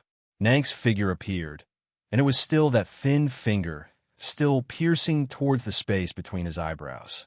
With a whoosh, Chen Changsheng's left hand opened the yellow paper umbrella, and the dagger in his right hand slashed down. The true sword of the Orthodox Academy. The tip of Nank's finger landed on the surface of the umbrella, like a tree branch stabbing into a wet and heavy bedding, emitting a soft, muffled sound. Afterwards, she floated backwards, avoiding the extremely pure sword energy. She returned to the edge of the stone platform, and her two wings slowly fluttered in the falling snow. Her finger was not a tree branch, but a mountain. Chen Changsheng's body was once again sent flying, heavily smashing against the stone door of the mausoleum. He stood very close to the stone door, but the impact was even heavier. Even the rainwater and snowflakes that had accumulated on the ground were jolted into the air by this impact. Dust rose again, and he slid down from the stone door of the mausoleum to the ground. This time, he used an even longer amount of time before he could stand up with great difficulty. At this time, the dust had already settled. Looking at Nank, who stood at the edge of the stone platform, his gaze did not waver, but it was somewhat helpless. The little princess of the devil race was simply too powerful. She was powerful to a terrifying extent. No matter whether it was the quantity and density of true essence, the level of cultivation, battle awareness, or the most basic and important of all, strength and speed, he was far inferior to her. Currently, his heart of the sword was brightly lit, and his sword intent was clear and pure. It could be said to be perfect, just like those ice mirrors he had slashed out with his sword before. However, these ice mirrors that could be said to be perfect condensed from sword intent in front of this little demon princess could not even withstand a single blow. She was a large mountain. No matter how beautiful the garden was, no matter how perfect and flawless the state of mind, no matter how powerful the body, no matter how cold the sword intent, they would all be directly crushed into fine powder by this large mountain. How could he defeat her? Unless he possessed the same bloodline talent as her, and the same amount of true essence. But he did not. The severed meridians in his body determined that it would be very difficult for him to live past the age of 20, and also determined that certain aspects of his path of cultivation would be much more difficult than normal cultivators. No matter how much starlight he attracted, how much lake water he stored outside his ethereal palace, how much snow he accepted in the wasteland, how much he ignited without fear of death, he would still not be able to produce a sufficient amount of true essence. Then he only had one method, and that was to make his sword even stronger. The 3,000 scriptures of the way and the 10,000 sword styles were right there for people to read and then cultivate. Even if they could recite them backwards, it was still only the 3,000 scriptures of the way and the 10,000 sword styles. To make the sword stronger in a short amount of time, it had nothing to do with the sword style or the moves. It could only make the sword intent stronger. In other words, he had to find an even stronger sword intent. Where could he find such a powerful sword intent? Had everything finally come to an end? No, Chun Changsheng did not think so, because he had originally walked through the endless grassland and arrived at this mausoleum because of a strand of sword intent. In the past few days, he had always been thinking about why the strand of sword intent had summoned him here, and whether the strand of sword intent needed him to do something. From the looks of it, this conjecture was not necessarily wrong, but at least at this moment, it was not the strand of sword intent that needed him, but he that needed the strand of sword intent. The strand of sword intent was in the surroundings of this grand mausoleum, but for some reason, it was hidden. The strand of sword intent was definitely waiting for him. The dusk of the plains of the unsetting sun was gloomy. The distant sky was obscured by that terrifying shadow, and the black ocean of monsters on the grassland gave off a cold, bloody stench that constantly drifted into the air. Perhaps it was because of this, but many dark clouds gradually gathered in the sky above the mausoleum, and the air also became damp and cold.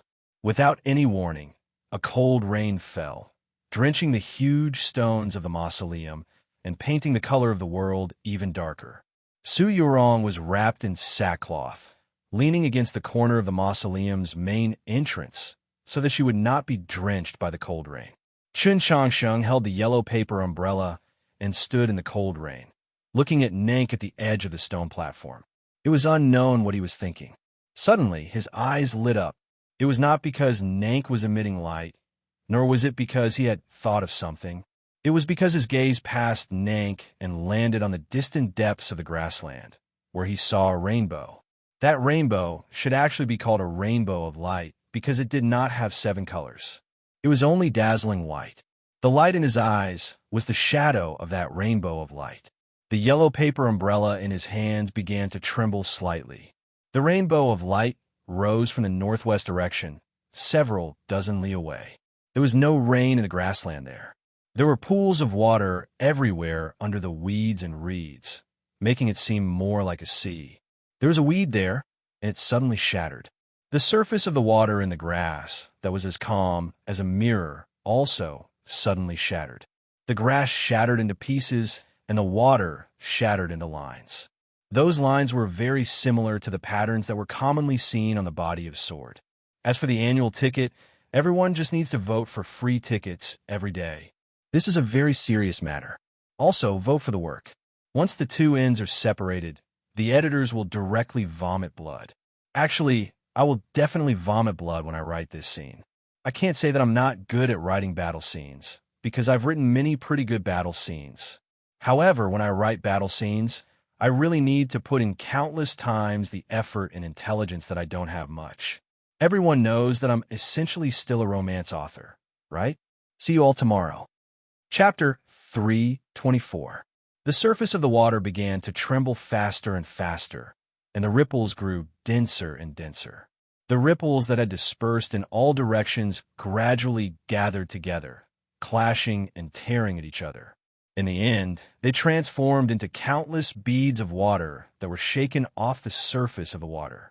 They mixed with the powdered grass and formed a faint green mist. It was somewhat transparent, and when the light from afar pierced through it, one could faintly make out an extremely faint shadow.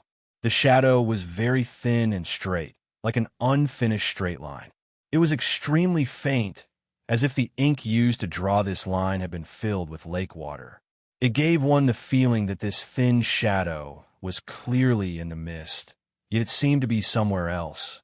It was clearly in front of one's eyes, yet it did not seem to exist. Even if it did exist, it existed in another world, only a projection of some real object in the Garden of Zhou.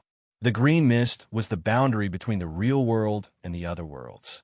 Logically, this sort of barrier that separated space should have been abnormally sturdy. Yet the moment it appeared, the green mist dispersed.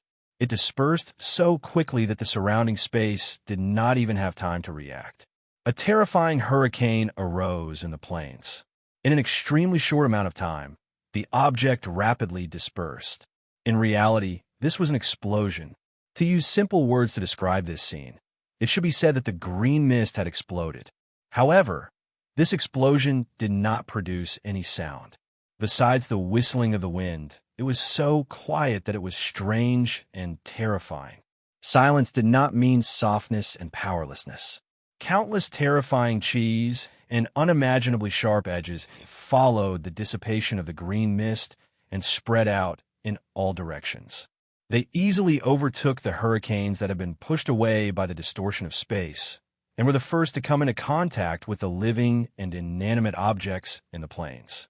Whether it was the wild reeds or the weeping golden bells unique to the swamps of the south, countless clumps of grass were chopped up, turning into a fluttering green rain that fell in all directions. The stones in the clumps of grass were also chopped up, turning into fingernail-sized pebbles.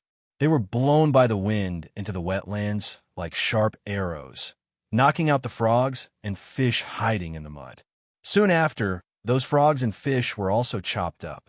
Whether it was scales or fins, they were all crushed into powder. The ground of the wetlands was also shattered, as if it had been turned over 72 times by a diligent and foolish farmer. Finally, the water surface shattered, turning into countless droplets of water. The air also shattered, turning into countless gentle breezes. The green mist dispersed, and the slender shadow finally revealed its true form. Within a radius of more than 10 miles, everything within the grassland was chopped into pieces. Everything was turned into fine powder. The true form of the silhouette was still a shadow, extremely faint and indistinct.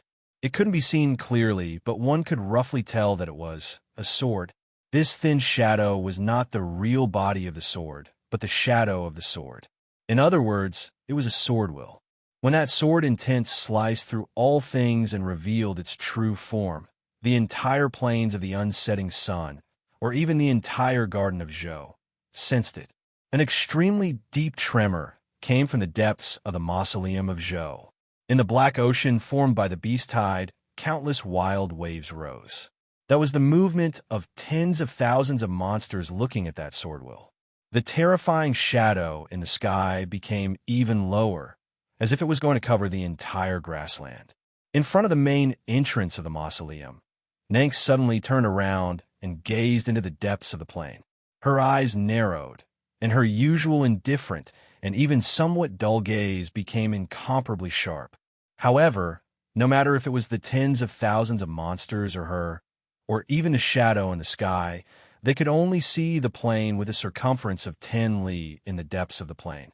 They could not see the sword figure, because before this, a cool breeze had blown through the plain. The sword intent went with the wind and disappeared with the wind.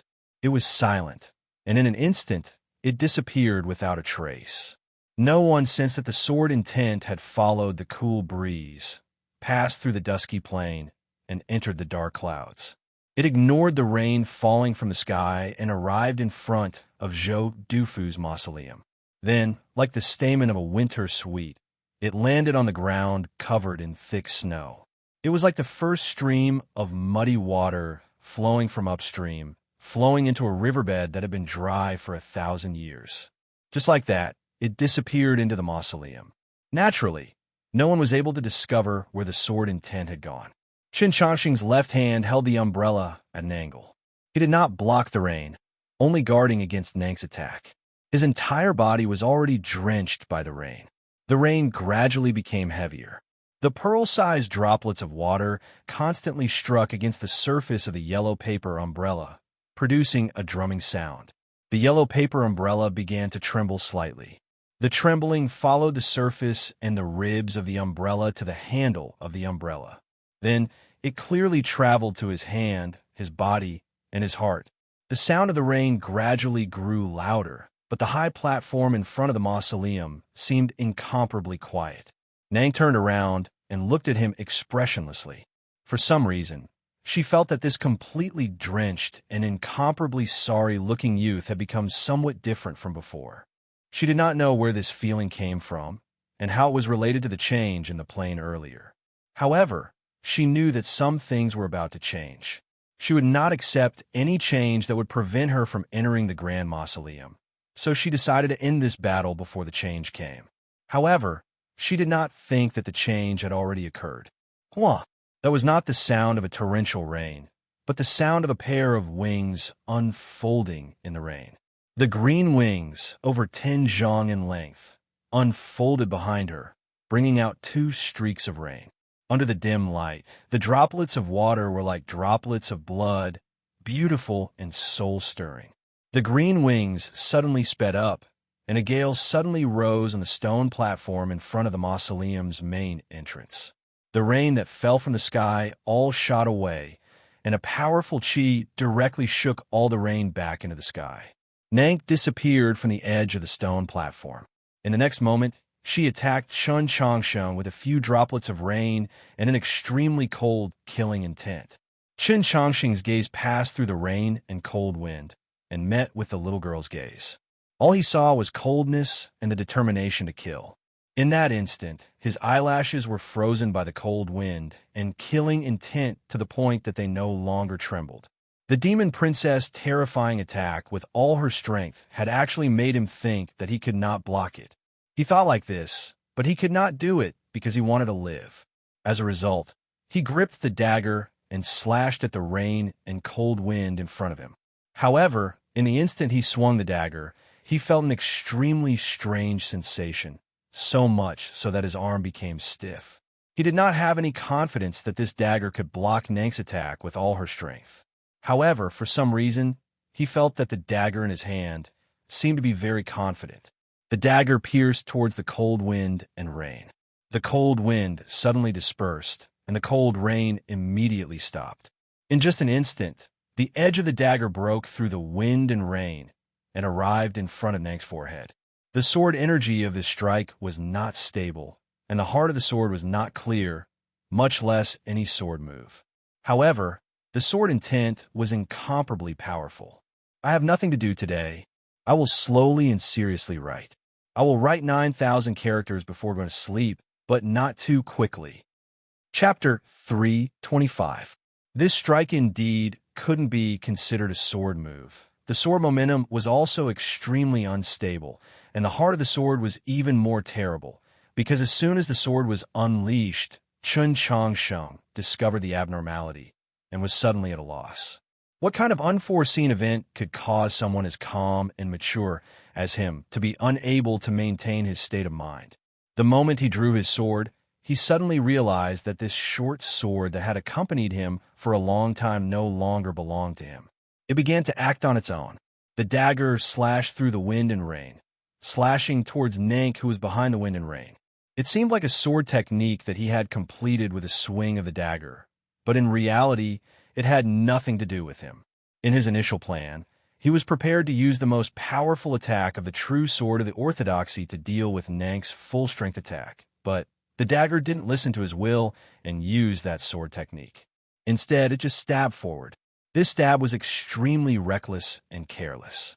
If there were spectators of this battle, seeing Chun Changsheng use this sword move, they would definitely think that he was seeking death.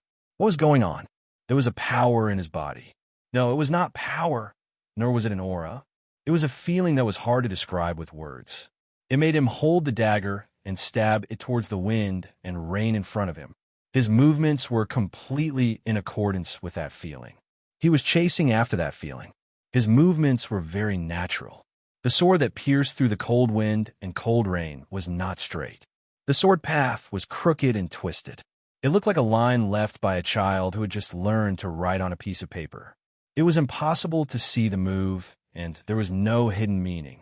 However, that feeling reached the depths of his heart and made him feel incomparably vivid. Just like the sword momentum, that feeling was the excitement of leaving the abyss, the ecstasy of seeing the clear sky. It was joy. It was incessantly jumping for joy. For some inexplicable reason, the short sword was trembling with excitement. How could such a sword pierce through the cold wind and rain? How could it directly block Nank's full-powered attack? How could it defeat this terrifyingly powerful demon princess? However, it was only for a moment. The dagger twisted and turned as it pierced forward, easily piercing through the wind and rain in front of him. Afterwards, it pierced right in front of Nank. On the stone platform in front of the main entrance of the mausoleum, there was a very soft, ripping sound, as if something had been pierced. It was followed by a deafening hum, as if a huge bell was being hammered by countless strong men.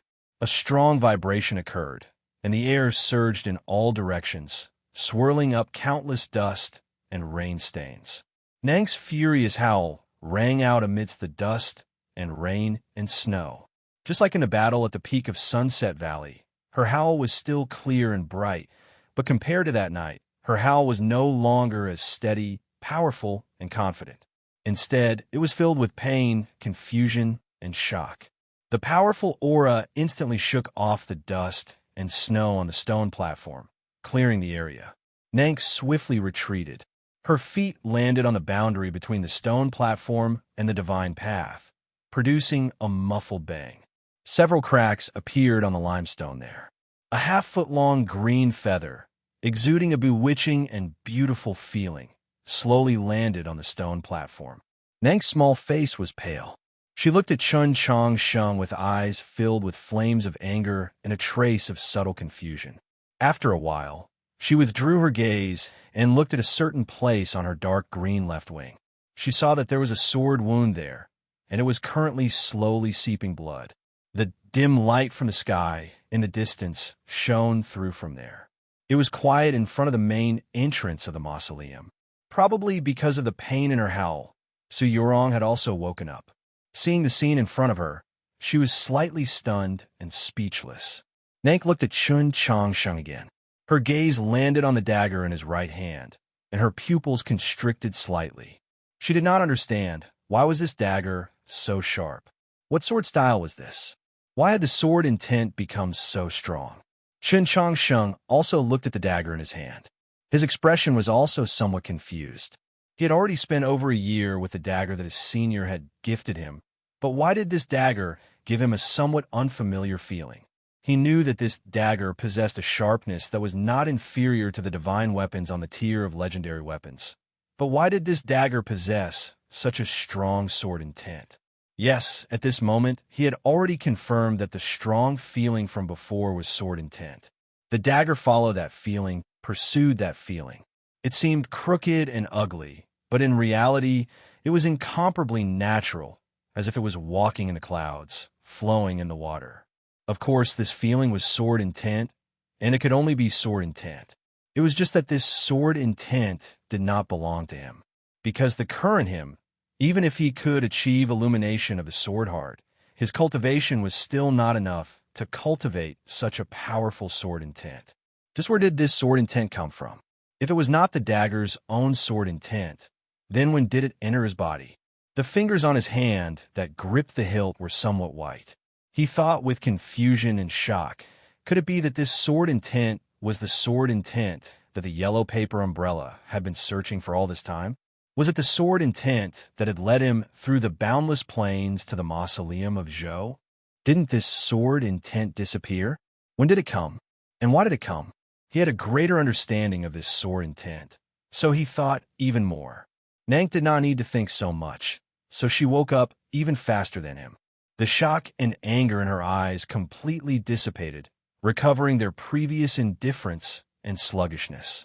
Without the slightest hesitation, she once again attacked him.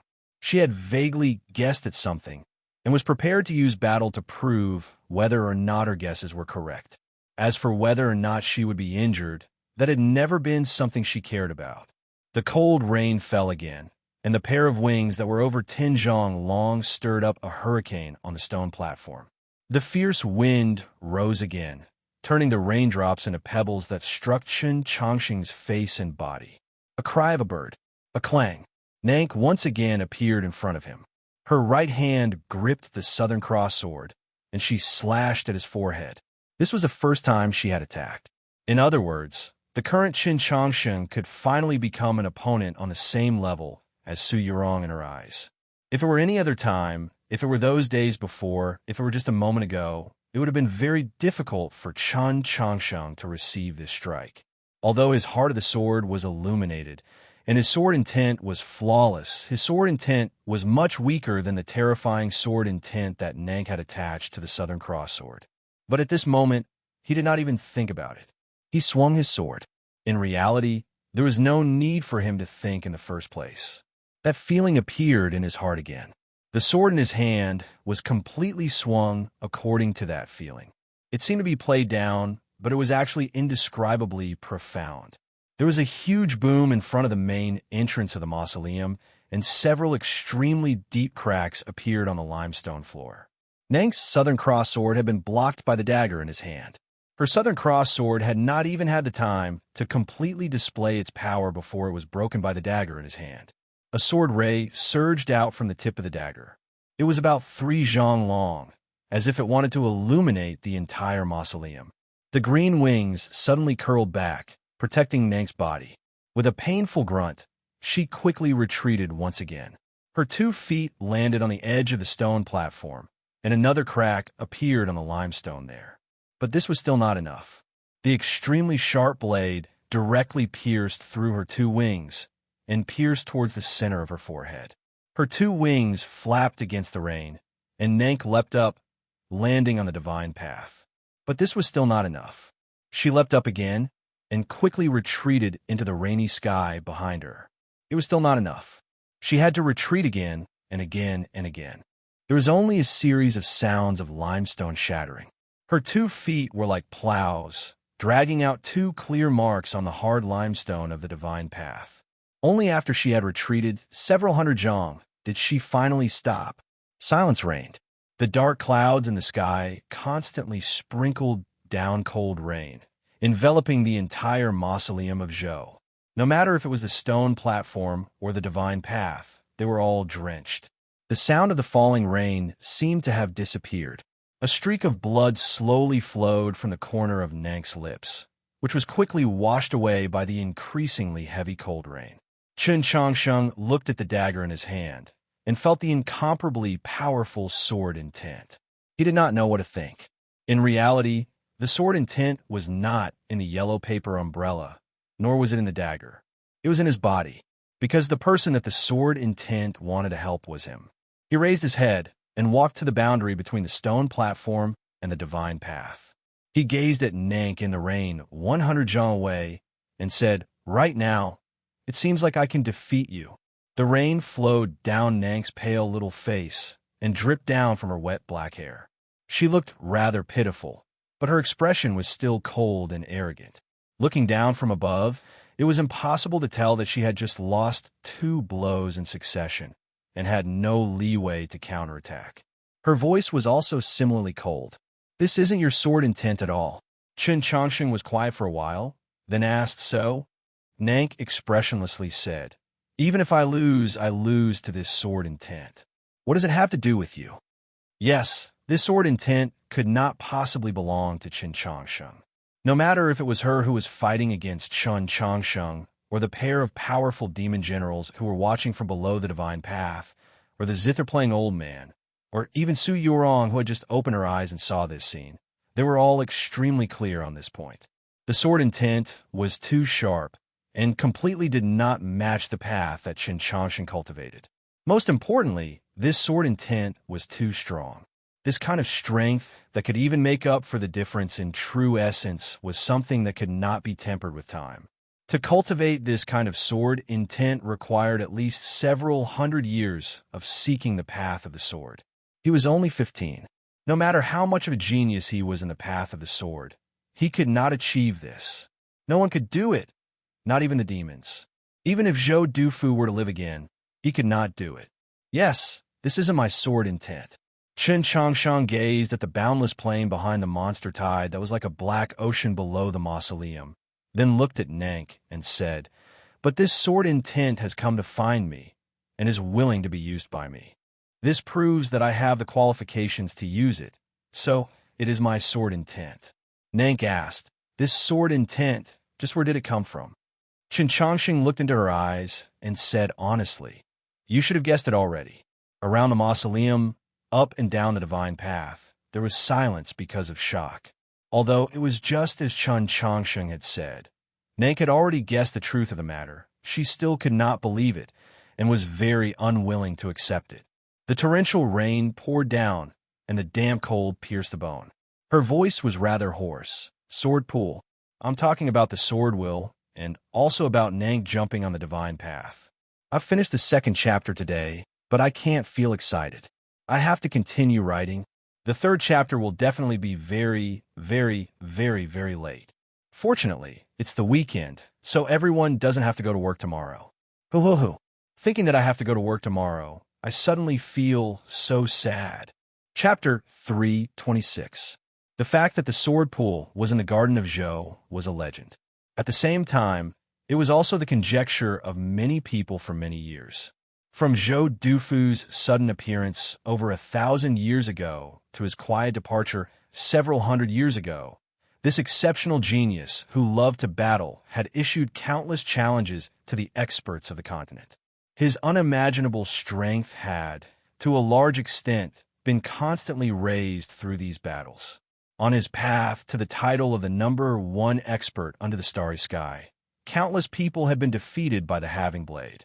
In the Battle of Luoyang, he had defeated Emperor Taizong in front of the heroes of the world and the countless experts of the Great Zhou.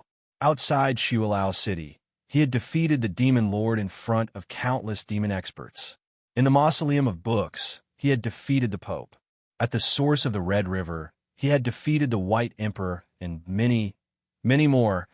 It could even be said that if one were to look at the several hundred years of history, as long as one was a true expert, they would all have been defeated by him.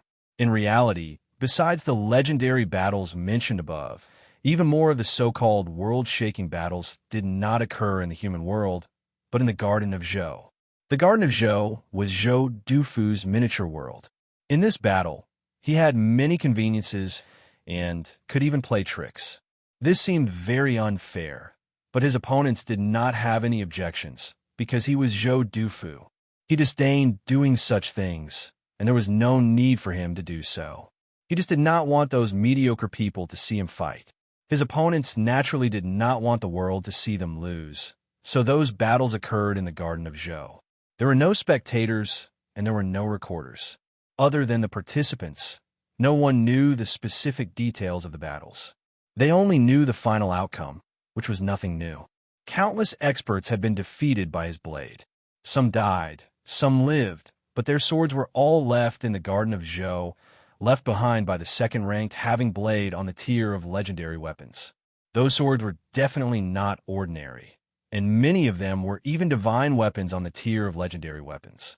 For example, the Dragoncry sword on the waist of a certain prince of the Great Zhou imperial family, or the famous sword called Heaven Shrouding, which was in existence in the top 10 of the tier of legendary weapons. It was said that these famous swords that were left in the Garden of Zhou had all been thrown into a mountain pool by Zhou Dufu. That mountain pool was the legendary sword pool. If the sword pool really did exist, then it was a monument that Zhou Dufu had erected for himself. The famous swords in the pool were his achievements and glory. All the cultivators that were able to enter the Garden of Zhou wanted to find the sword pool the most. Zhou Dufu's legacy might be difficult to find, but any one of the swords in the sword pool was a divine weapon that could greatly increase a cultivator's battle prowess. Moreover, if they could inherit the legacy of those experts from back then through those swords, what would that signify? How could they not be infatuated? However, no one had ever found the sword pool. No one had even found a sword in the Garden of Zhou. On the contrary, this proved the rumors of the sword pool. Those famous swords that had disappeared were assuredly hidden in some place in the Garden of Zhou. With the passage of time, the sword pool became more and more mysterious. Its position in the hearts of cultivators grew more and more majestic, even surpassing the Garden of Zhou itself and becoming a true legend of the cultivation world. However, had no one really ever found a sword in the Garden of Zhou? Then why was it that after Qi Jian and Liang Xiaoxiao entered the Garden of Zhou, they did not hesitate to follow the stream upstream? Why did Zhuang Wenyu also go there? Why was Qin Changsheng able to sense that sword intent by the cold pool? Why was the demon race's assassins waiting for them there? Whether it was in the human world or the demon realm, there were already many powers that had vaguely discovered some information about the sword pool. Perhaps it was because someone had picked up an ancient sword sheath in the forest by the stream many years ago. No, the true reason was because several hundred years ago, a peerless genius of the Mount Li sword sect had once picked up a sword from the cold pool at the end of the stream. That peerless genius of the Mount Li sword sect was called Su Li. However, just where was the sword pool? The cold pool led to the large lake on the other side of the cliff, and the large lake on the other side led to the small lake near the plains in front of Sunset Valley. However, there were no swords in either the pool or the lake. If one simply and crudely linked all these clues together, connecting these dots into a line, one could see that this line pointed to the depths of the plains. Then did this not mean that the legendary sword pool was in the plains? In reality, this had always been the conclusion of the vast majority of cultivators. The footprints of the human cultivators and the demons had already covered the entire Garden of Zhou. After several hundred years, they still had not found the sword pool. Then the greatest possibility was that the sword pool was hidden in the plains because only the plains had not been explored. It was a pity that this conclusion could never be verified. All the people that entered the plains of the unsetting sun were unable to return. So those that had not entered the plains of the unsetting sun would never be able to see the true scene of the plains. Fortunately, or perhaps unluckily, Qin Changsheng and Su Yorong had entered the plains. They could see the truth, although they could not necessarily send the true information back to the human world outside the Garden of Zhou. The sword intent continued to guide them deeper into the plains, as if it wanted to bring them to see the truth. However, they saw Zhou Dufu's mausoleum, but they still did not see any traces of the sword pool. Right now, the sword intent was in his body. He was sure that the sword intent definitely came from the sword pool. However, he did not know which famed sword this sword intent belonged to several hundred years ago, which famous person it belonged to. The rain grew heavier and heavier, and as a result, the wind passing through the mausoleum gradually grew more violent. The few green leaves that had fallen from Su Yorong's wudong tree which had previously been shaken to the bottom of the huge boulder by the chi and stuck to the rain and snow, were now actually swept up by the wind. The green leaves were swept up by the wind and rolled along the ground, arriving at Chun Chongqing's feet.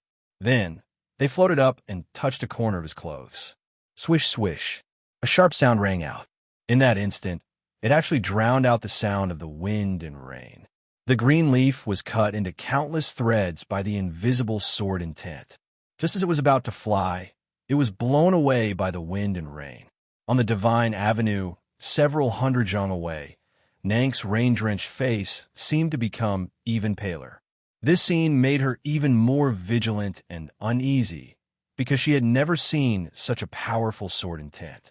Yes, at this moment, she silently thought of the word never. Her teacher, Black Robe, did not use the sword. Her father, the Demon Lord, did not use the sword, and the Demon Commander did not use the sword either. However, there were still countless demon experts that used the sword, yet she still had never seen such a powerful sword intent. This was only a strand of sword intent, yet it was already so sharp.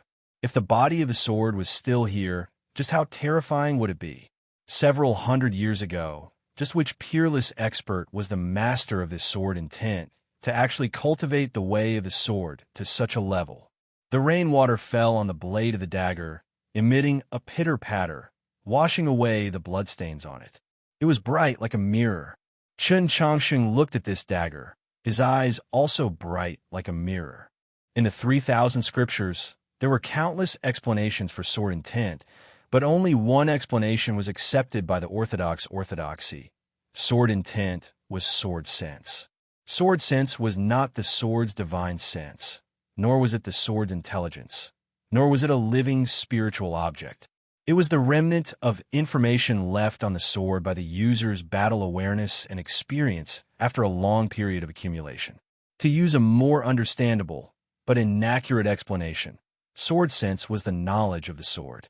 Sword sense was the remnant of information, or the essence of information, the crystallization of battle awareness, but it was not a concrete and objective existence. It could not be calculated, nor could it be simulated. When it entered the human mind, it was only a feeling. At this moment, he was feeling this feeling. From this sword intent, he felt absolute confidence, supreme sharpness, disdain towards the heaven and earth.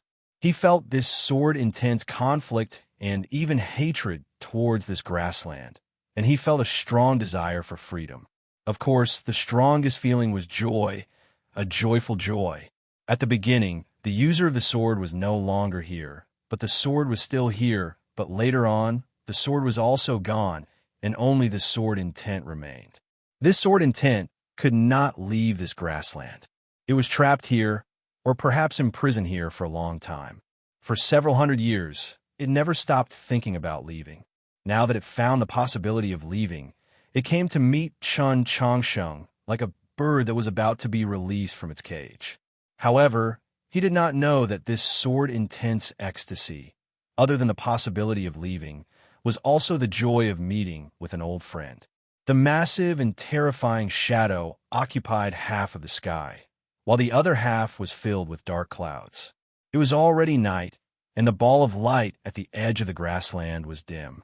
In the torrential rain, the mausoleum of Zhou became even deeper and pitch black, like a massive black mountain. If Chun Chongqing was not currently in the Black Mountain, he would definitely associate it with the massive black nightmare sarcophagus in the mausoleum. Let's leave together. Chun Chongqing turned around and glanced at Su Yurong, then said to the sword intent. He looked at the divine path in the torrential rain at Nank.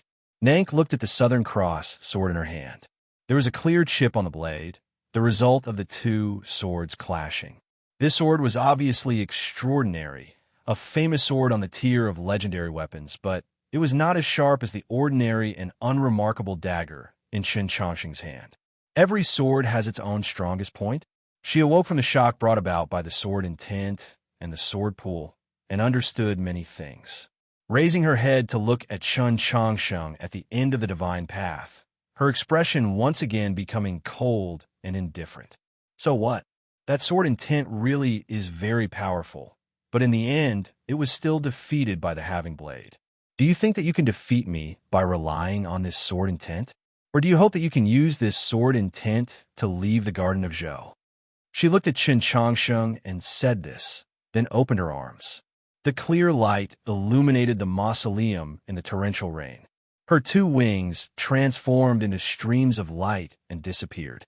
The two maids, Hua Chui and Ning Xiu, knelt in the rain behind her. They lowered their heads, not daring to speak. It could only be vaguely seen that their faces were pale. They had probably been heavily injured by the sword intent earlier.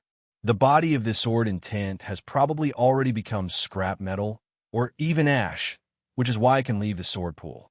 The body of the sword is gone, and a sword intent that can only be consumed and cannot be replenished. How long can you rely on it to last?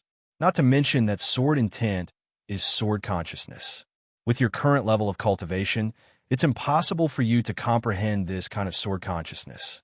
You don't know sword styles, so you probably won't even be able to display 1,000th of its power.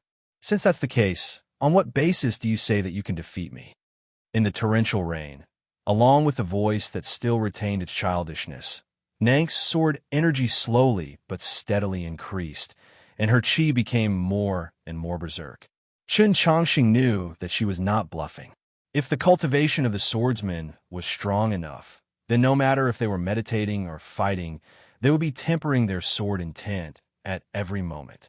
However, if the level of the sword intent was even higher than the swordsman's, then the sword intent would be constantly consumed in battle and could not be replenished. Most importantly, my sword intent is inferior to yours, so why should I compete with you in terms of sword intent? With that, Nank raised the Southern Cross sword. She still stood 300 meters away, a very large distance away from Qin Changsheng. She had already retracted her wings, and it did not seem like she was trying to close the distance between them. The most important change was that this time, she was using two hands to raise the sword. Her body was very petite, even thin. The Southern Cross sword was very wide, long, and straight. She was using her two small hands to raise it into the air. The scene was rather strange, just like a child preparing to play with a large metal hammer. The contrast was extremely clear. Seeing this scene, Qin Changsheng instantly guessed how she would attack and understood that he had made a huge mistake. Since his greatest support was this powerful sword intent, then he should not let her be too far away from him. Different swords had different strengths, and each sword had many different aspects. Sword intent was only a part of the sword. Other than that, there was also the sword energy and the amount of true essence attached to the sword. These were all important components that were no less important than sword intent. Nang's attack relied on the influence of distance on sword intent, forcing him to use sword energy and strength to fight. A sword glow illuminated the dusky sky and the mausoleum in the torrential rain. A dark blue sword glow separated from the blade of the Southern Cross sword. Like a meteor with a fiery tail, it slashed towards Qin Changsheng at the end of the divine path. Qin Changsheng's fingers that gripped the sword hilt were slightly white, and his lips were also slightly white. He did not know if it was because of his injuries or because the rain was too cold. A weak but abnormally certain voice rang out from behind him. Use the umbrella. The one who thought of the method was not that sword intent. Sword intent could not speak. The one who spoke was Su Yurong. Qin Changsheng did not understand why she would say such a thing, but along the way, he knew that her cultivation and strength, especially her insight, far surpassed his. Most importantly, he trusted her very much. So without any hesitation, without any thought, he raised the yellow paper umbrella. With his action, the sword intent entered the yellow paper umbrella. It was not entering, but returning. He did not understand why he had such a feeling, but he felt that this represented the true return of the sword intent. Even the entire world could feel the return of the sword intent. The grassland became extremely quiet. The beast tide surged, and countless demonic beasts let out roars of fear, unease, or rage. Even the terrifying shadow in the sky seemed to have faded a little at that moment. It's been a long time since I've written so hard. I'm not used to it. I'll work hard tomorrow. It definitely won't be so late. Then there's that guy from the White Crane in the Heavens, Invincible Spirit Summoning mobile game. It's on the Apple Store, and even more despicable is Angela Baby's endorsement. Students who like games should go support it.